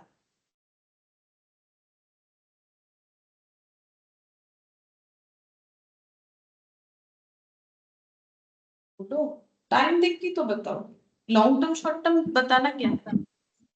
हाँ बोलो। लॉन्ग टर्म में। लॉन्ग टर्म, ठीक। लॉन्ग टर्म, अरे देखो ये 1 से 2 1 साल, 2 से 3 2 साल, 3 से 4, तो ये तो लॉन्ग टर्म अपने आप में ही हुआ, ठीक है। और दूसरा चीज, अगर यहाँ डेट नहीं रहता तो मुझे एक चीज बोलो, तो कोई अगर गोल्ड सिल्वर खरीदता है, चाहे वो कोई कंपनी हो कोई इंडिविजुअल हो, तुम लोग ही अपने घर पे मान लो पेरेंट्स गोल्ड सिल्वर खरीद रहे हैं, तो मुझे बताओ तो क्या कोई गोल्ड सिल्वर शॉर्ट टर्म के लिए खरीदेगा कि लॉन्ग टर्म के लिए? तुम लोग को क्या लगता है? नॉर्मल बात पूछ। Long term. Long term, always long term. तो अगर हमें कुछ डेट नहीं भी देता ना, तो इसका एजम्पशन हमेशा लॉन्ग टर्म ही लिखो तुम लोग, ठीक है। क्योंकि कोई भी सिल्वर या गोल्ड को आज खरीदा कल बेच दिया ऐसा नहीं करते हैं, ठीक है। क्योंकि गोल्ड का वैल्यू नॉर्मली जो है बढ़ता है। लोग सिल्वर गोल्ड जो है वो लॉन्ग टाइम के लिए खरीदते हैं कि अगर कोई जरूरत पड़ा तो इससे हम लोग कुछ जो है इसे बेचेंगे। बेचने का तो लोग कम ही सोचते हैं, वो रखे ही जाते हैं, ठीक है। मतलब पीढ़ी दर पीढ़ी एक जनरेशन तो इस दूसरे जनरेशन के पास ट्रांसफर हो जाता है, ठीक है। तो गोल्ड और सिल्वर यहाँ तो लॉन्ग टर्म कंफर्म है, फिर भी कभी भी अगर क्वेश्चन में दे तो ऑलवेज इसे लॉन्ग टर्म मानो। अच्छा, अब मेरा क्वेश्चन ये है कि अगर ये लॉन्ग टर्म है, अच्छा, तो उसमें हमें कैसे वैल्यू करना चाहिए? हमें देखना पड़ेगा कि डिक्लाइन है कि नहीं है। अगर डिक्लाइन है तो कौन से नेचर का है और क्या आंसर होगा, ठीक है। तो हम लोगों ने आइडेंटिफाई कर लिया गोल्ड और सिल्वर दोनों लॉन्ग टर्म नेचर का है, ठीक है। तो लॉन्ग टर्म नेचर का होगा तो उस पे उसको हमें वैल्यू करना चाहिए कॉस्ट पे नॉर्मली। लेकिन डिक्लाइन है कि नहीं देखते हैं। तो देखो 6 लाख था 4 लाख हो गया, तो ये तो डिक्लाइन है, ये भी डिक्लाइन है, दोनों में ही डिक्लाइन है, ठीक है। ओ सॉरी, मैंने उल्टा कर दिया, डिक्लाइन कहा है, दोनों ही बढ़ा है। खरीदा था हम लोगों ने 4 लाख में, 6 लाख हो गया, 2 लाख में खरीदा था 3.5 लाख हो गया, दोनों में ही अपग्रेडेशन है, कोई डिक्लाइन नहीं है। तो फिर बोलो वैल्यू कैसे करोगे? ये देखो ये वाला देख के बताओ वैल्यू कैसे करोगे।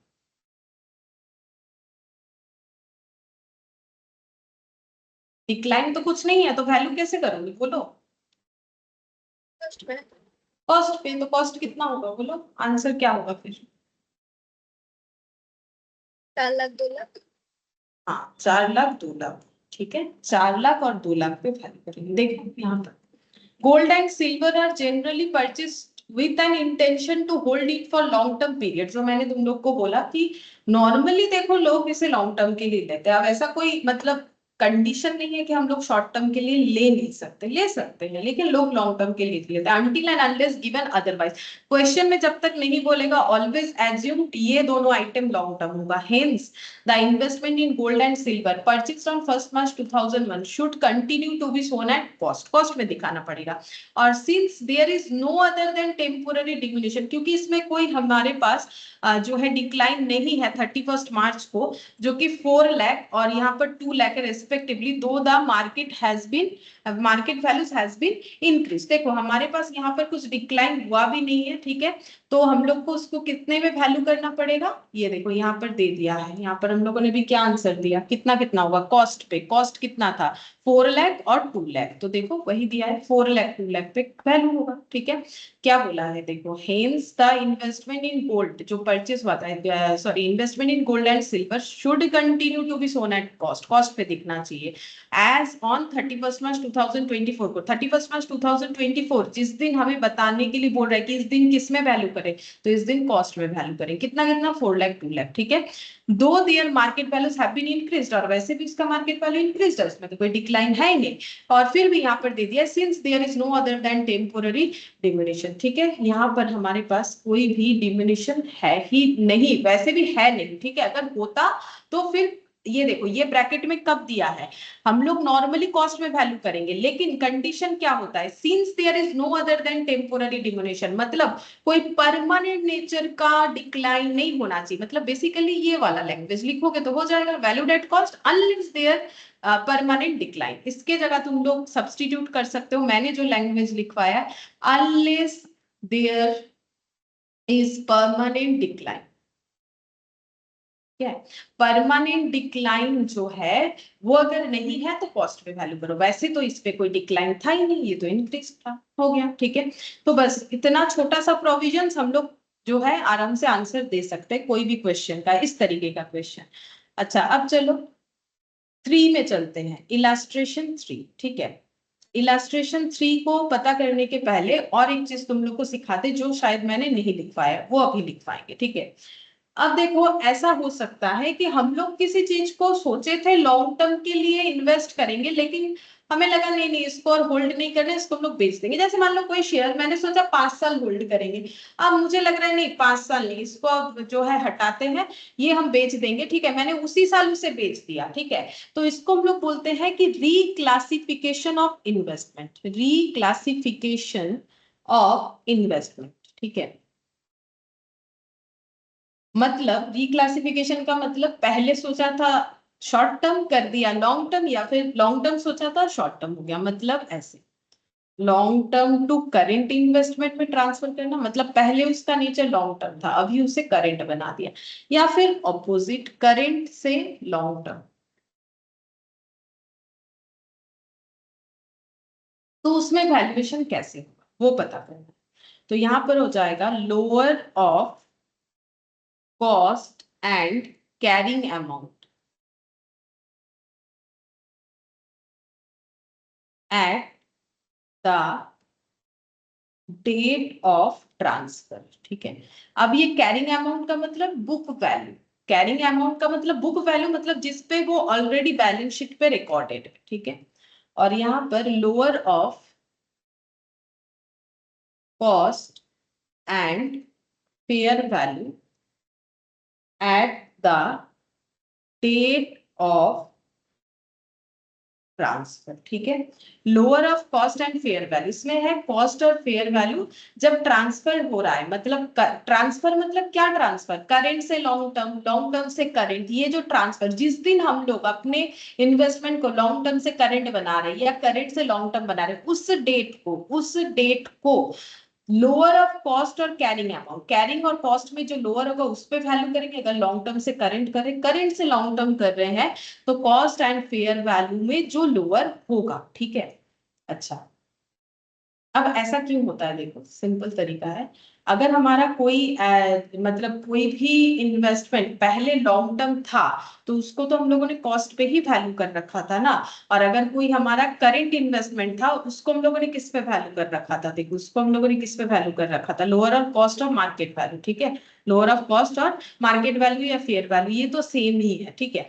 अब इसको याद रखना पड़ेगा। अब देखो देखते हैं ये वाला क्वेश्चन, इसी बेसिस पे है।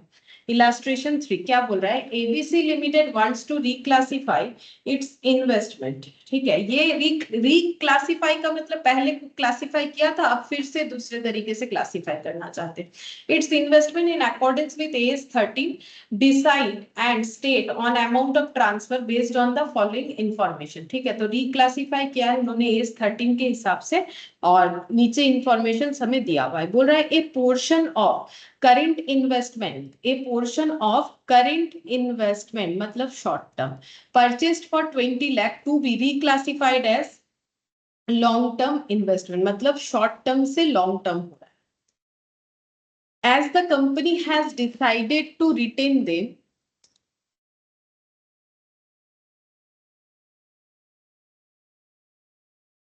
as the company has decided to retain them, अब कंपनी डिसाइड कर रहा है कि हम इसे रख लेंगे, ठीक है।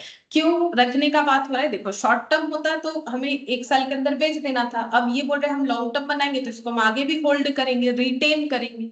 The market value as on the date of balance sheet was 25 lakh, तो जब ये शॉर्ट टर्म बेसिस पे हम लोगों ने लिया था, तो ये इसका कॉस्ट है। क्यों कॉस्ट है बोलो, इसके आगे लिखा हुआ है परचेज, तो हम लोगों ने 20 लाख से परचेज किया था एक इन्वेस्टमेंट जिसको शॉर्ट टर्म माना था, आगे उसको रिक्लासिफाई कर दिया लॉन्ग टर्म के लिए, और उसका market value on that date of balance sheet है 25 लाख, ठीक है।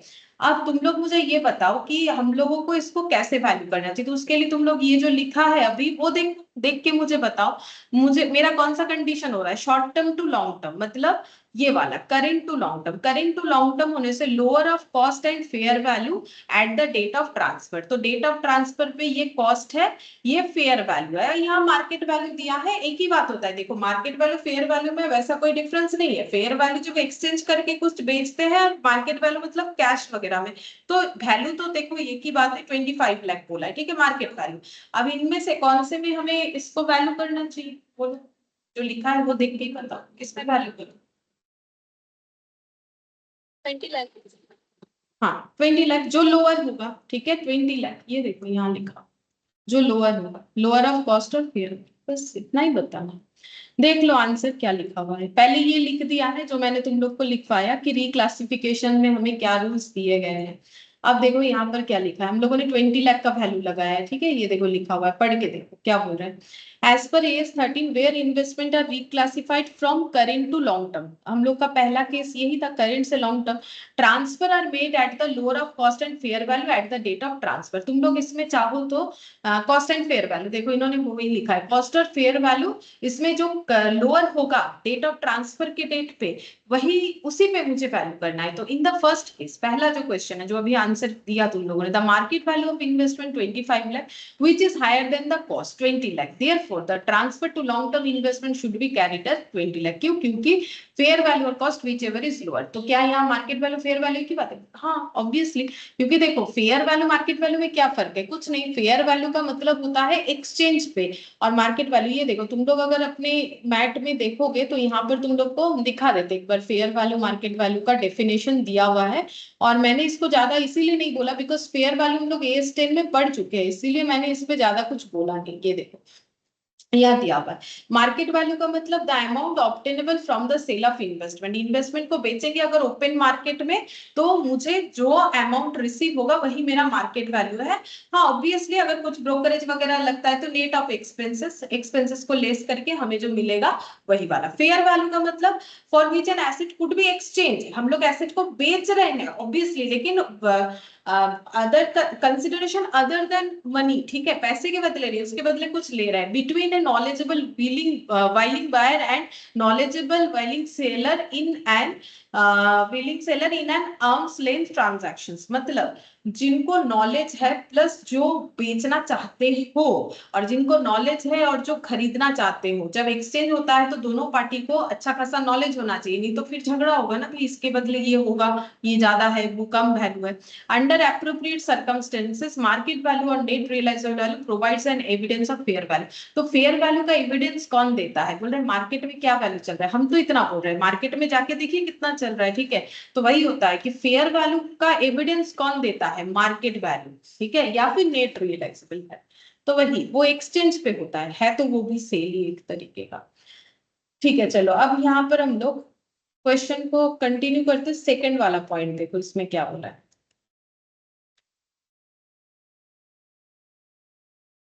ये वाला क्वेश्चन कर रहे थे, हो गया, सेकंड वाला क्वेश्चन बताओ।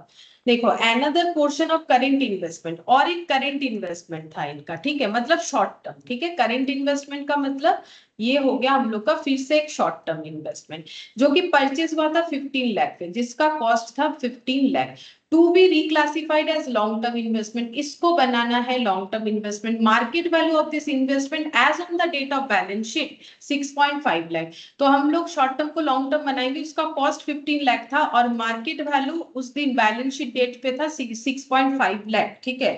तो अगर हम लोग शॉर्ट टर्म से लॉन्ग टर्म बना रहे हैं तो इसको कितने में वैल्यू करें, तो रूल्स देखो, रूल्स देख के बताओ कितने में वैल्यू करें,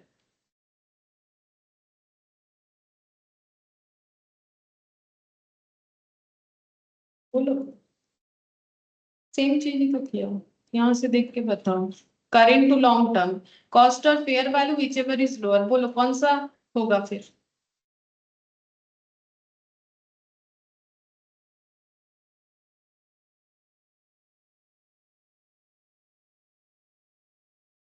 बोलो कौन सा होगा।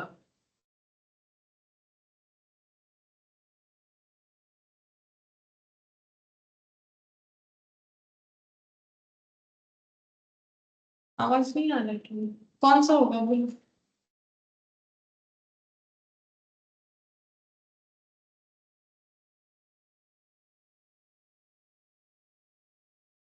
नहीं आ रहा है मेरा आवाज?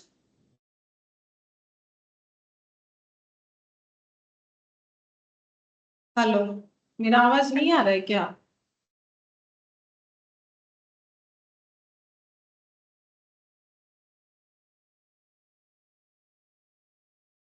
सानन मेरा आवाज नहीं आ रहा है?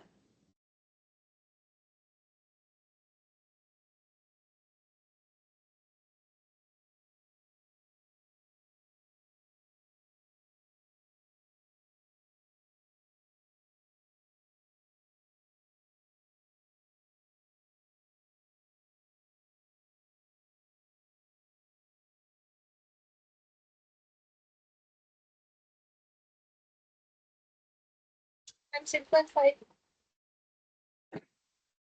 मुझे लगा आवाज नहीं आ रहा, मैसेज कर रहे थे आवाज आ रहा है कि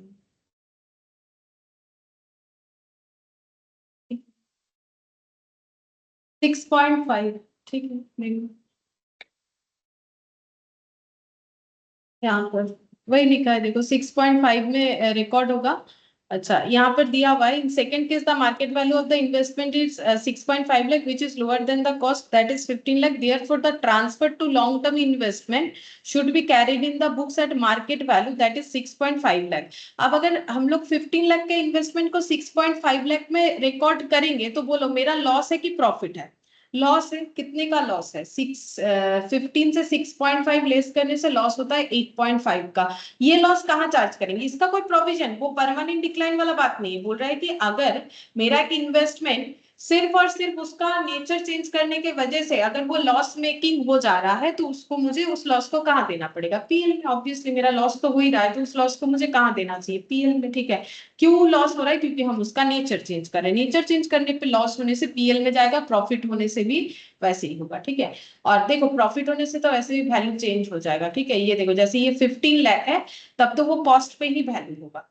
ठीक है, अच्छा अब यहाँ पर देखो, अब यहाँ बोला है long term investment no longer consider for holding purpose, मतलब लॉन्ग टर्म था उसको और आगे लॉन्ग टर्म नहीं रखना है, to be reclassified as current investment. हमें उसे करंट इन्वेस्टमेंट यानी शॉर्ट टर्म बनाना है, लॉन्ग टर्म से short term. Original cost of this was 18 lakh. Long term जब था तब उसका कॉस्ट था 18 lakh but had been written down to 12 lakh to recognise other than temporary decline as per AS 13 revise. अब इनको हम लोगों ने क्या किया है यहाँ पर बता दिया है, देखो the original cost but had been written down, but इसको हम लोगों ने कम कर दिया है। ओरिजिनल कॉस्ट इतना था बट इतने में कम कर दिया है। ठीक है, क्योंकि बोल रहा है to recognise other than temporary decline, मतलब ये डिक्लाइन परमानेंट नेचर का। ठीक है, लॉन्ग टर्म से शॉर्ट टर्म कर रहे हैं तो फिर हमें इसको कितने में रिकॉर्ड करना चाहिए? लॉन्ग टर्म से शॉर्ट टर्म, पहले लॉन्ग टर्म से शॉर्ट टर्म का रूल्स देखिए। Lower of cost and carrying amount, तो lower of cost and carrying amount, तो ये कॉस्ट है ये कैरिंग अमाउंट है, तो लोअर वैल्यू कितना हो जाएगा? 12 लाख। तो इस पे रिकॉर्ड करें, ये दिया हुआ। बोल रहा है in the third case the book value of investment is 12 lakh, ये रहा कॉस्ट। ठीक है, book value of the investment is 12 lakh which is lower than the cost. ठीक है, बुक वैल्यू का मतलब देखो कैरिंग अमाउंट, क्वेश्चन में बोला था here the transfer should be at carrying amount and hence they are reclassified, this reclassified current investment should be carried at 12 lakh, तो हमें उसे 12 लाख में दिखाना चाहिए बिकॉज लॉन्ग टर्म से करंट में जाता है तो कॉस्ट और कैरिंग अमाउंट में जो कम होता है वो हमें दिखाना चाहिए। ठीक है, तो कॉस्ट था 18, कैरिंग अमाउंट था 12 लाख। कैरिंग अमाउंट का मतलब होता है बुक वैल्यू, मैंने पहले भी बताया। क्या ये बुक वैल्यू था? पढ़ के देख लो, बिल्कुल ये बुक वैल्यू था क्योंकि बोल ही दिया है कि इसको रिकॉर्ड किया गया है। यहाँ पर ये देखो इसको रिकॉर्ड किया गया है carrying amount at the date of transfer. कहाँ चला गया? ये रहा, और ये तो आंसर है, कौन सा लगा क्वेश्चन? ये रहा, ये देखो lower the original cost of it was 18 lakh but have been written down, तो इसको कम कर दिया गया है 12 लाख में। टू रिकॉग्नाइज, रिकॉग्नाइज कर रहे हैं मतलब ही बैलेंस शीट में दिखा रहे हैं, मतलब ही वो मेरा कैरिंग अमाउंट है यानी कि वो मेरा बुक वैल्यू है। तो ये 18 लाख कॉस्ट हो गया और 12 लाख मेरा क्या हो जाएगा? Carrying amount. तो इन दोनों में जो लोअर होगा उसमें रिकॉर्ड करना पड़ेगा, तो 12 लाख में रिकॉर्ड करना पड़ेगा, वही चीज वहां पर लिखा हुआ। हो गया।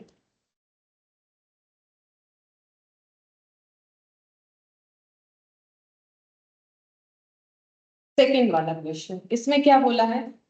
इसमें बोला है देखो कि X Limited on 1/1/2001 had made an investment of 600 lakh in the equity share of Y Limited, of which 50% is made in long term category and the rest as temporary investment. Temporary का मतलब होता है short term category में consider करना। ठीक है, तो देखो यहाँ पर क्या बोला इस क्वेश्चन में, इन्होंने टोटल इन्वेस्टमेंट किया है 600 लाख का। हम समझाते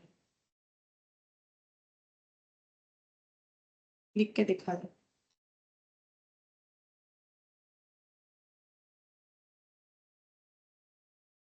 इलास्ट्रेशन कॉस्ट मतलब कितने का इन्वेस्टमेंट है? 600 करोड़, करोड़ ही बोला था शायद, ओ sorry lakh.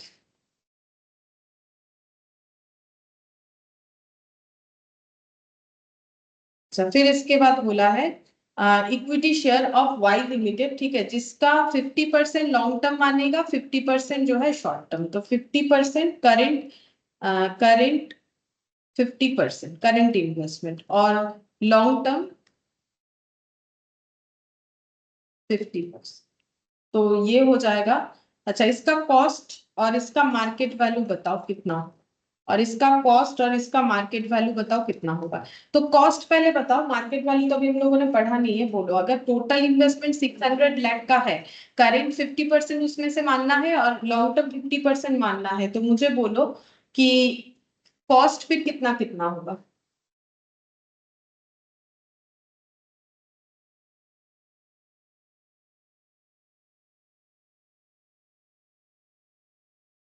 Three hundred lakh 300 lakh होगा, 50-50% है तो उतना ही।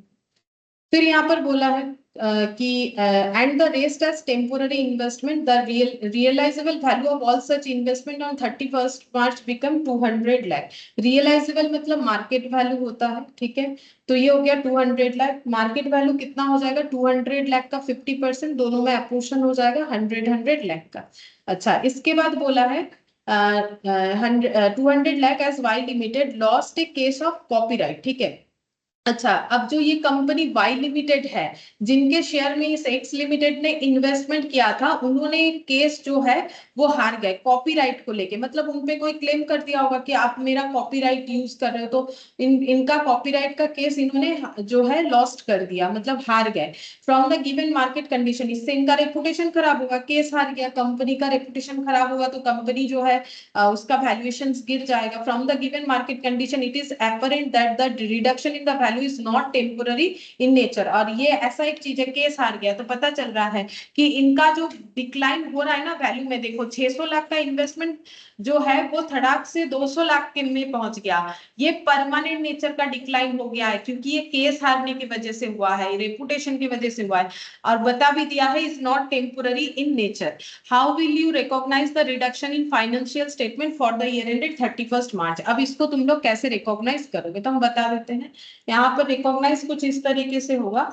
अगर हम लोगों का यहाँ पर देखो मार्केट वैल्यू ये है, ये हम लोग का करेंट इन्वेस्टमेंट है, तो इसका लॉजिक क्या था, अगर करेंट इन्वेस्टमेंट है तो लोअर ऑफ कॉस्ट और मार्केट वैल्यू, ठीक है। तो यहाँ पर हो जाएगा, रूल्स लगेगा लोअर ऑफ कॉस्ट और मार्केट वैल्यू, ठीक है। तो इन दोनों में लोअर कौन सा है, 100 लाख, ठीक है।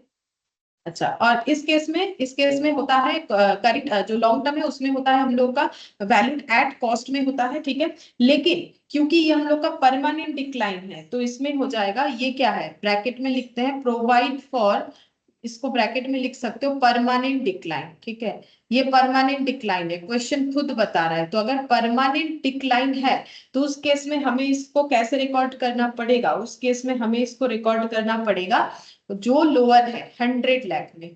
तो यहाँ पर हो जाएगा valued at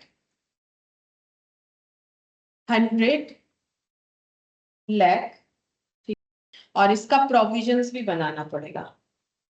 provisions for decline, कितने का प्रोविजंस बनेगा, दोनों का गैप, ठीक है। 300 और 200 लाख का गैप, तो ये हो जाएगा 200। बेसिकली ये वही चीज था जो मैंने तुम लोग को यहाँ पर सिखाया था, यही देखो क्वेश्चन दे दिया है। अच्छा, यहाँ पर जो लॉस हुआ, इस पे जो हम लोग का लॉस हो रहा है ना, इसको कहाँ दिखाएंगे, इसको हम लोग पीएल में दिखाएंगे। लॉस कितने का रिकॉग्नाइज करेंगे, 200 300 माइनस 100, 300 माइनस 100, ये 200 का लॉस हम लोग का यहाँ पर रिकॉग्नाइज, ठीक है।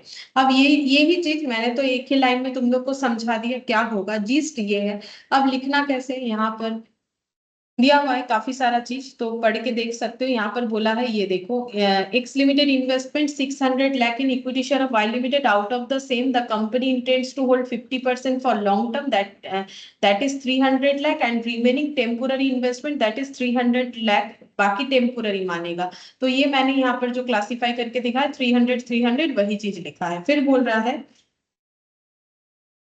irrespective of the fact that the investment has been held by X Limited only for 3 months, इन्होंने बस 3 months का ही होल्डिंग किया था, उससे हमें कोई लेना देना नहीं है। लेकिन होल्ड करते वक्त उन्होंने तो ये सोचा था ना कि हम 50% जो है करंट मानेंगे, 50% लॉन्ग टर्म मानेंगे। AS13 lays emphasis on intention of the investor to classify the investment at current or long term even though the long term investment may be readily marketable। मतलब बोल रहा है देखो, ये भले ही 3 मंथ्स का हमें टाइम पीरियड दिखा रहा है, लेकिन यहाँ पर बोल रहा है कि AS13 इन्वेस्टर का जो क्लासिफिकेशन है उसी पे ज्यादा जो है जोर देता है कि इन्वेस्टर ने क्या सोच के चीजों को खरीदा था। हम आज एक कोई चीज खरीद रहे हैं तो 1 महीना बाद तो वो तो शॉर्ट टर्म ही दिखेगा, लेकिन मैंने तो वो लॉन्ग टर्म के लिए लिया है तो फिर वो लॉन्ग टर्म ही कंसिडर होगा।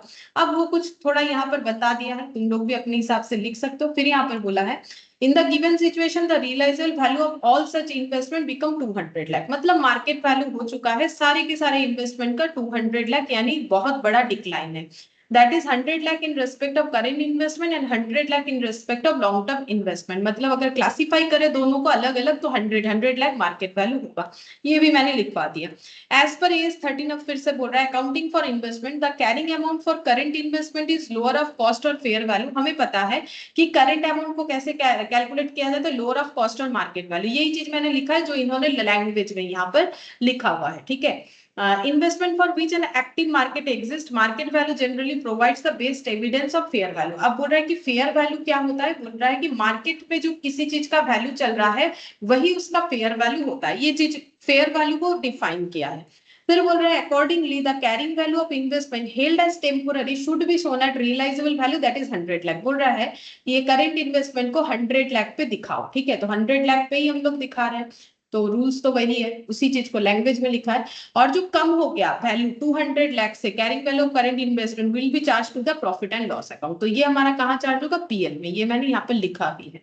अच्छा, अब फिर यहाँ पर क्या बोल रहा है, the standard further states that long term investment are usually carried at cost। long term investment को हमें कैसे दिखाना चाहिए, कॉस्ट में दिखाना चाहिए, ठीक है। however when there is a decline, अगर उसमें डिक्लाइन दिख रहा है other than temporary मतलब परमानेंट नेचर का, in the value of long term investment carrying amount is reduced to recognize the decline। carrying amount को कम करके दिखाओ ताकि हम लोग डिक्लाइन को रिकॉर्ड कर पाए, ठीक है। तो कॉस्ट में नहीं दिखाना है, कम करके दिखाना है, तो 100 लाख में दिखाएंगे। here Y Limited lost a case of copyright which drastically reduced the realizable value of its shares to 1/3 which is quite a sustainable figures, ठीक है। 1/3 से इनका वैल्यू कम हो गया। ये देखो 1/3 क्यों बोल रहा है, इसके पे 1/3 लगाओ मतलब ये 100 लाख पे आके गिरा, तो इसीलिए बोल रहा है, ठीक है। तो वो लैंग्वेज उस तरीके से अपने हिसाब से डिस्क्राइब किया है। फिर बोल रहा है losing the case of copyrights may affect the business and the performance of the company in long run। अब क्योंकि केस हार गया है तो लॉन्ग रन में इंपैक्ट दिखेगा। accordingly it will be appropriate to reduce the carrying amount of long term investment by 200 lakh. 200 lakh से इसका वैल्यू को कम करके कितने में दिखाना है, बोल रहा है 100 लाख में दिखाना है। and so the investment at 100 lakh since the downfall in the value of shares is other than temporary, permanent nature का है, the reduction of 200 lakh in the carrying value of long term investment will also be charged to the statement of profit and loss account। मतलब ये भी provisions बनेगा, तो provisions कहाँ दिखाते हैं, PL में ही चार्ज होता है, तो वही चीज यहाँ पर बोला है। तो ये PL में चार्ज होगा प्रोविजंस के नाम पे, ठीक है। इलास्ट्रेशन 1, ये क्या बोला है, an unquoted long term investment is carried in the books at cost of 2 lakh. एक अनकोटेड इन्वेस्टमेंट जो बुक्स में दिख रहा है कितने का, 2 लाख का दिख रहा है। The published accounts of the unlisted company received in May 2001 showed that the company was incurring cash losses with declining market shares and the long term investment may not fetch more than 20,000।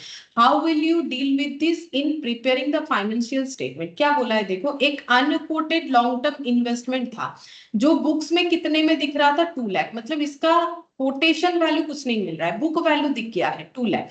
The published accounts of the unlisted company, ये unlisted company जब अपना accounts publish कर रही है, received in May 2001 showed that the company was incurring cash losses, ठीक है। Company का cash loss चल रहा है। अब ये कैश लॉस जो है ये एक मतलब ऐसा एक वर्ड है जिससे हमें ये पता चलता है कि इनका ये लॉस जो है ये परमानेंट नेचर का है, मतलब ये लॉस चलता ही जाएगा, इनका आगे ब्राइट फ्यूचर नहीं है। कैश लॉस का मतलब इनके पास पैसा ही नहीं है तो बिजनेस कैसे आगे बढ़ाएंगे, ठीक है। तो मार्केट में शेयर का वैल्यू गिरेगा, ये परमानेंट नेचर का डिक्लाइन है, ये एक सिंबल है कैश लॉस, ये लैंग्वेज है जिससे पता चलता है परमानेंट नेचर का डिक्लाइन है, ठीक है।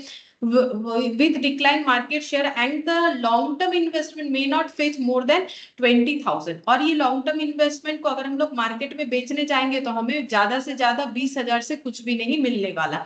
How will we deal with this in preparing the financial statement, तो इसको कैसे डील करोगे ये बोल रहा है। देखो इन्वेस्टमेंट अगर हम लोग लॉन्ग टर्म इन्वेस्टमेंट की तरह ट्रीट करते हैं तो उसका वैल्यू, लॉन्ग टर्म इन्वेस्टमेंट का जो वैल्यू है वो हमेशा हमारा होना चाहिए एट कॉस्ट पे, लेकिन उसमें होना चाहिए अनलेस परमानेंट डिक्लाइन, लेकिन ये तो परमानेंट डिक्लाइन है, ठीक है।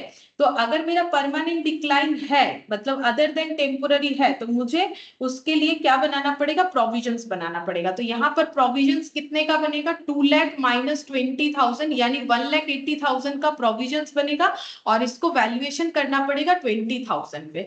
वही चीज यहाँ पर लिखा होगा, देखो as stated in the question, the financial statement for the year ended 31st March 2001 still under preparation, ये बनना भी बाकी है। तो बोल रहा है the answer has been given on the assumption that the financial statement are yet to be completed and approved by board of director, ठीक है। मतलब बोल रहा है ये बन गया है तो ही हम लोग आंसर कर रहे हैं। Also the falling value of investment has been considered on account of conditions existing on the balance sheet date। बोल रहा है investment classified as long term investment should be carried in the financial statement at cost. तुम लोग यहाँ से लिखने से भी होगा, ये काफी है। इन्वेस्टमेंट जो है अगर लॉन्ग टर्म है तो उसे कॉस्ट में क्लासिफाई किया जाता है। However provision for diminution should be made to recognise a decline other than temporary decline. अगर मेरा परमानेंट डिक्लाइन है तो मुझे एक प्रोविजंस बनाना पड़ता है in the value of investment, जब हम लोग इन्वेस्टमेंट का वैल्यू करते हैं। Such reduction being determined and made for each investment individually, हर एक इन्वेस्टमेंट में ये इंडिविजुअली हमें कैलकुलेट करना चाहिए, टोटल में नहीं कैलकुलेट करना चाहिए। वो भी क्या होता है बताएंगे, ए टोटल वाला भी, ठीक है। तो बोल रहे हैं AS 13 accounting for investment states that indicators of the value of an investment are obtained by reference to its market value. बोल रहा है कि indicator of the value of an investment, ये क्या जो इंडिकेटर है इन्वेस्टमेंट का कि इन्वेस्टमेंट कितना है वो हमें कैसे मिलता है, मार्केट वैल्यू से, ठीक है। मतलब मार्केट वैल्यू से तो पता चलता है ना कि मेरा इन्वेस्टमेंट का हालत क्या है, वो ग्रो है मतलब वो बढ़ रहा है कि घट रहा है। The invested asset and result and the expected cash flow from the investment, मतलब इन्वेस्टमेंट करके उनको क्या मिला, ठीक है वो।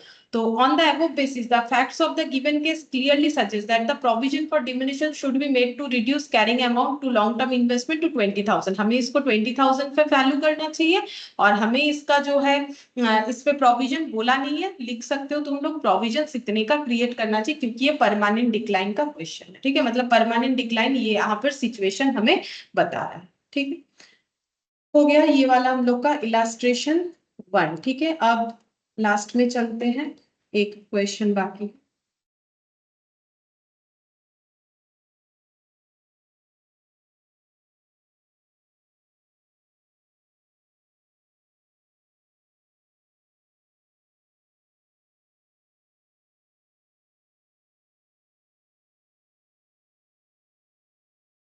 फोर्टींथ वाला देखो, ये वाला, ठीक है। इसके आगे वाला हम लोगों ने आज ही किया, ये और एक बाकी है। Blue chip equity investment limited wants to reclassify its investment, reclassify करना चाह रहा है। तो ये क्वेश्चन रिक्लासिफाई पे है, ठीक है। तो उसके हिसाब से आंसर होना चाहिए। Reclassify according to AS 13 state the values at which this investment are to be reclassified. देखते क्या बोला है, long term investment in company costing 8.5, तो लॉन्ग टर्म था, कॉस्ट कितना था 8.5 lakh, are to be reclassified as current, long term से current investment हो रहा है। The company had reduce the value of this investment to 6.5 lakh to recognise other than temporary decline, ठीक है। तो इसका वैल्यू कंपनी ने अभी किया है 6.5 लाख, मतलब इसका बुक वैल्यू दिख रहा है 6.5 लाख और ये जो कम हुआ इसका वैल्यू ये अदर देन टेम्पोररी है, ठीक है। In value the fair value on the date of transfer, ये देखो फेयर वैल्यू बोल रहा है 6.8 लाख है, हमें इसका वैल्यूएशन कितने में करना चाहिए। चलो देख लो यहाँ पर प्रोविजंस क्या बोल रहा है हम लोग का लॉन्ग टर्म से, यहाँ पर लिखा है शायद हाँ, हम लोग का लॉन्ग टर्म से यहाँ पर देखते हैं, देखो लॉन्ग टर्म से करंट इन्वेस्टमेंट में जाएगा तो lower of cost and carrying amount, lower of cost and carrying amount, cost और ये हो गया मेरा कैरिंग अमाउंट जो कि 6.5 है। फेयर वैल्यू यहाँ पर तो देखना ही नहीं है, कॉस्ट एंड ये बुक वैल्यू है ना यहाँ पर दिया हुआ, मैंने बोला ना बुक वैल्यू, तो कैरिंग अमाउंट तो जो लोअर होगा तो 6.5 लाख पे ये जो है रिकॉर्ड होना चाहिए, इसका मतलब, ठीक है। अच्छा ये देखो इसका आंसर फिर 6.5 लाख होगा, ये भी पढ़ लेते फिर नीचे आंसर देख लेते। Long term investment in company B costing 7 lakh, long term investment है जिसका कॉस्ट है 7 लाख, ठीक है। Are to be reclassified as current, इसको हम लोग करेंट इन्वेस्टमेंट बनाएंगे, सेम ऐसा ही दिया है। द फेयर वैल्यू दिया है डेट ऑफ ट्रांसफर के डेट पे 8 लाख एंड बुक वैल्यू दे दिया है 7 लाख, तो हमें इस पे कैसे रिकॉर्ड करना चाहिए, तो कॉस्ट और book value whichever is lower, यानी 7 लाख पे हमें इसे रिकॉर्ड करना चाहिए। Same type of answer 7 lakh पे रिकॉर्ड होगा, देख लेंगे आगे आंसर्स भी, ठीक है। और ये देखो current investment in A company C costing 10 lakh, ठीक है। करंट इन्वेस्टमेंट था 10 लाख का, तो पहला आंसर 6.5 लाख, दूसरा आंसर 7 लाख, तीसरा आंसर भी देख लेते हैं। अब यहाँ पर बोला है करंट इन्वेस्टमेंट था जो कि इसका कॉस्ट था कभी 10 lakh, are to be reclassified as long term investment as the company want to retain them, तो रखना चाहती है तो वो लॉन्ग टर्म बन गया। The market value transfer date पे है 12 लाख, तो करेंट से लॉन्ग हुआ है, तो करेंट से लॉन्ग होने से लोअर ऑफ कॉस्ट और फेयर वैल्यू, ठीक है, तो लोअर ऑफ कॉस्ट और फेयर वैल्यू या मार्केट वैल्यू जो भी दिया हुआ है तो ये 10 लाख में रिकॉर्ड होगा, मतलब ये 10 लाख होगा। चलो अब देख लो आंसर क्या दिया हुआ।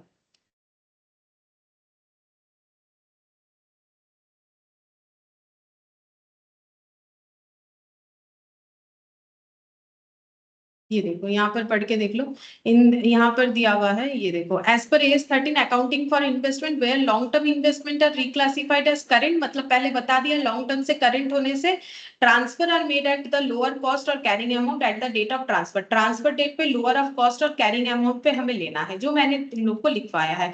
और अगर ऑपोजिट है and where investment are reclassified from current to long term transfer are made at lower of cost and fair value, उस केस में लोअर ऑफ कॉस्ट और फेयर वैल्यू होना चाहिए, ठीक है। Accordingly the reclassification will be done on the basis, ये देखो इसमें कैसे रिकॉर्ड होगा, ये देखो 6.5 दिख रहा है, इसका देखो 7 लाख दिख रहा है, इसका देखो यहाँ पर ये देखो मेड एट 10 लाख, हम पढ़ के बता देते हैं। In this case carrying amount of investment on the date of transfer, ये देखो कैरिंग अमाउंट ऑफ इन्वेस्टमेंट मतलब 6.5 on the date of transfer is less than cost, cost से भी कम है, hence this reclassified current investment should be carried at 6.5, क्योंकि हमें पता है कॉस्ट और carrying amount whichever is lower. फिर यहाँ पर बोला है कैरिंग और book value of the long term investment, ये वाला है इज सेम एट कॉस्ट, देखो कॉस्ट भी जो है बुक वैल्यू भी वही है, hence this long term investment will be reclassified at current investment, current investment जब इसे रिक्लासिफाई करें तब इसका बुक वैल्यू ही पे रिकॉर्ड कर देंगे, कॉस्ट और बुक वैल्यू इज लोअर तो 7 लाख पे रिकॉर्ड होगा।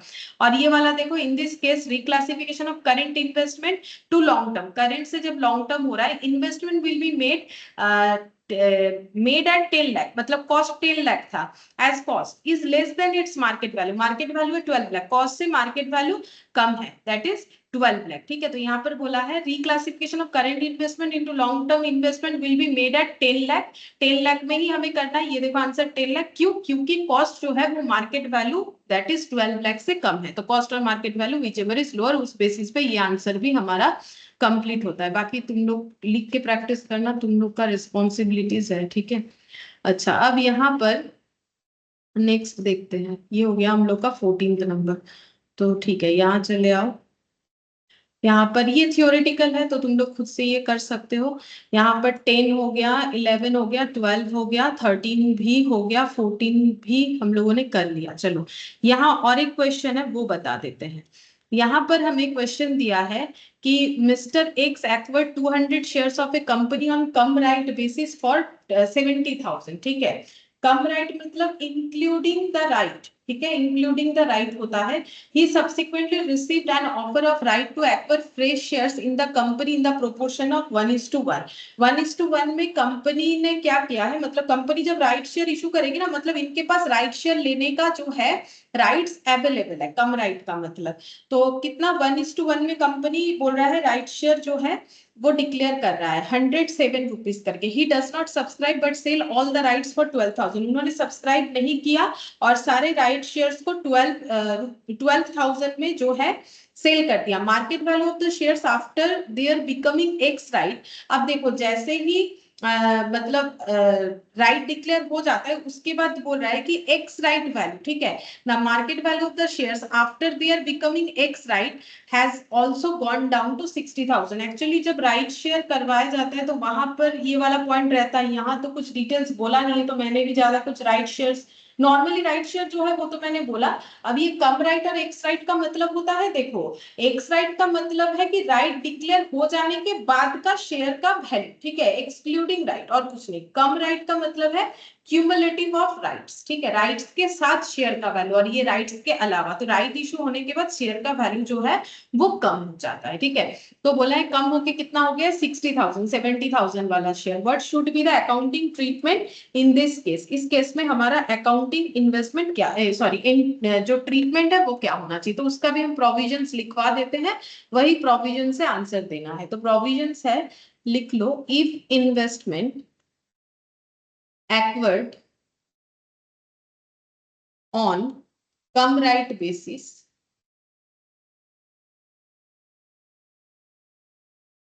and market value of investment immediately after their becoming x right is lower, जो कि इस क्वेश्चन में बोला है, लोअर देन द कॉस्ट, मतलब कॉस्ट से भी कम हो जाएगा। फॉर विच, कॉस्ट मतलब वो वाला, for which they were acquired, ठीक है, then sale proceeds till carrying amount becomes equal to market value. ये होता है प्रोविजंस, ठीक है। क्या बोला है कि इन्वेस्टमेंट जो हम लोगों ने एक्वायर किया था कम राइट बेसिस पे, and market value of investment immediately after their becoming ex right, मतलब जैसे ही राइट इशू हो गया, एक्स राइट का मतलब राइट इशू होने के बाद का वैल्यू, कम राइट मतलब राइट इशू होने के पहले का वैल्यू। अगर बोल रहा है एक्स राइट वैल्यू कम हो जाता है कॉस्ट से भी, for which they are acquired, cost का मतलब जिस वैल्यू पे वो खरीदा गया था, तो sale proceeds till carrying amount becomes market value, ठीक है।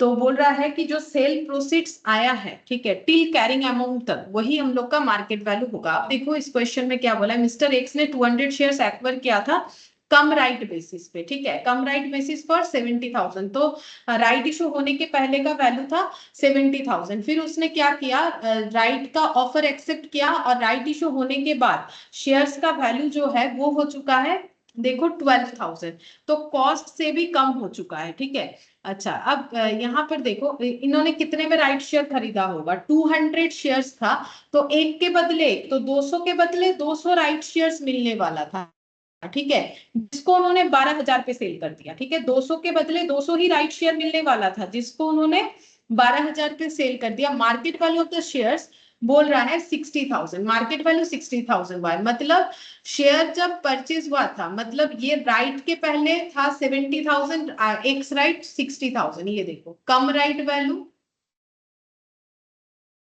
70,000, एक्स राइट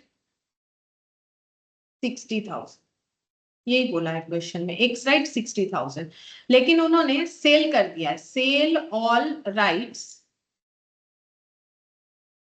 12,000, वो क्या है, सेल प्रोसीड्स, ठीक है, सेल प्रोसीड्स है। अब बोल रहा है what would be the accounting treatment in that case, accounting treatment फिर क्या होगा, क्वेश्चन मैंने यहाँ लिख के बता दिया। अब देखो आंसर क्या बोला है यहाँ पर,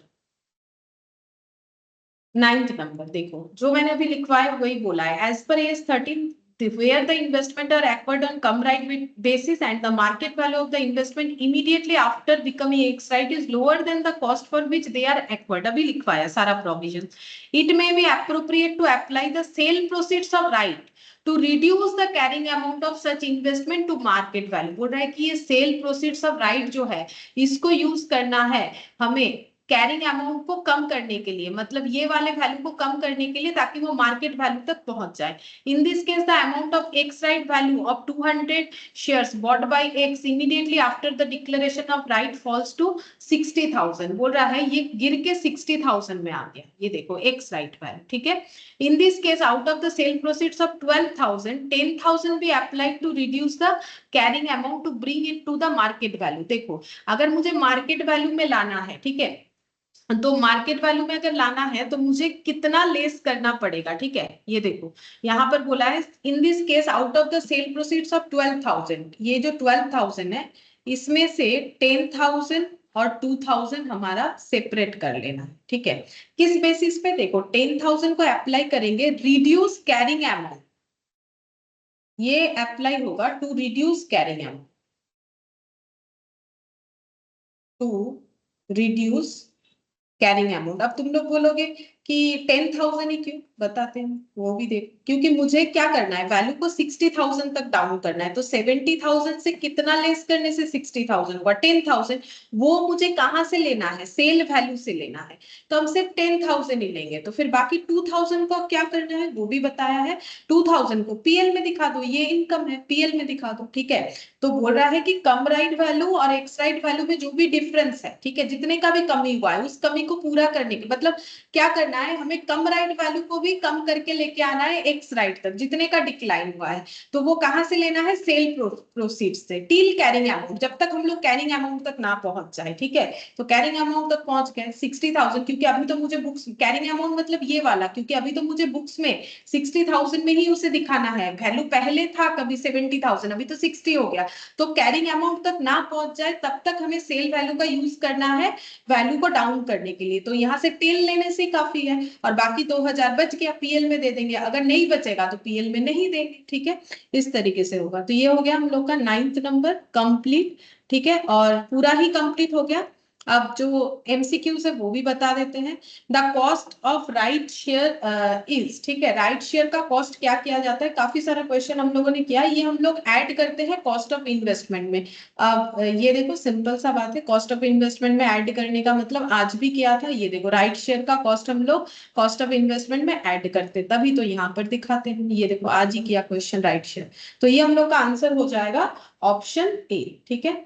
अच्छा फिर सेकंड वाला देखो, सेकंड वाले में क्या बोला है, 1 का हम लोग का ऑप्शन ए हो गया, ठीक है। सेकंड वाले में हम लोग का बोल रहा है long term investment are carried at, अगर कोई लॉन्ग टर्म इन्वेस्टमेंट है तो उसे हमें कौन से वैल्यू पे दिखाना है, fair value, cost less other than temporary decline, ये वाला होना चाहिए। देखो कॉस्ट में दिखाते हैं लॉन्ग टर्म इन्वेस्टमेंट को, लेकिन अदर देन टेम्पोररी डिक्लाइन होना चाहिए, ठीक है।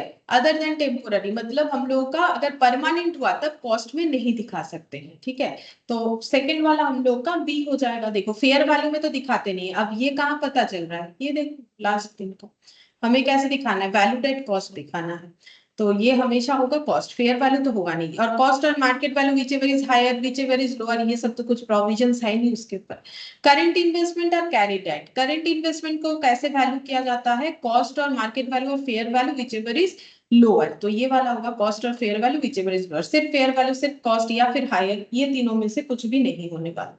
फोर्थ नंबर में क्या बोला है, देखो फोर्थ नंबर में बोला है A limited acquired 2,000 equity share of Omega limited on come right basis at 75 per share, ठीक है। 2,000 इक्विटी शेयर्स इनके पास था और ऑन कम राइट बेसिस इन्होंने परचेस किया था, मतलब 75 रुपीज पर शेयर का, यानी कितना हो जाएगा 1,50,000 से परचेस किया था। सब्सिक्वेंटली इन्होंने राइट इशू किया है, ओमेगा लिमिटेड जो कंपनी है उन्होंने 1:1, तो इनको कितना राइट शेयर मिलेगा, एक के बदले एक, तो 2,000 के बदले 2,000 राइट शेयर मिलेगा, कितना करके खरीदना पड़ेगा 60 रुपीज करके, तो 1,20,000 इन्वेस्ट करना पड़ेगा। विच वॉज सब्सक्राइब बाई ए ने वो सारे शेयर्स जो है वो सब्सक्राइब कर लिए हैं, ठीक है, अच्छा बात है। जैसे पहले दिखाया था कि बेच दिया, इसके पहले वाले क्वेश्चन में total cost of investment, total cost of investment कितना हो जाएगा 2,70,000, इन्होंने टोटल कितना खर्चा कर दिया अपनी इन्वेस्टमेंट पे 2,70,000 का खर्चा कर दिया, सिंपल। अब यहाँ पर fifth number cost of investment includes, जब हम लोग इन्वेस्टमेंट का कॉस्ट निकालते हैं तो क्या क्या ऐड करते हैं, परचेस कॉस्ट करते हैं, ब्रोकरेज स्टैम्प ड्यूटी करते हैं, C both A and B, ठीक है, तो इसका मतलब फिर मुझे सी आंसर देना चाहिए, दोनों ही तो ठीक है, नन ऑफ द अबव तो होगा नहीं, तो इसका मतलब फिफ्थ का सी आंसर हो जाए। ठीक है, तो इसके साथ हम लोग का जो देखो AS13 है वो कंप्लीट हो गया विद जो भी हमारा न्यूमेरिकल्स था, इसमें से न्यूमेरिकल्स आएगा काफी अच्छा खासा। ठीक है इसमें सिर्फ थियोरिटिकल है नहीं, मिक्स्ड अप है। ठीक है, फिर ये कंप्लीट हो गया, नेक्स्ट क्लास में हम लोग कोई दूसरा ये स्टार्ट करेंगे।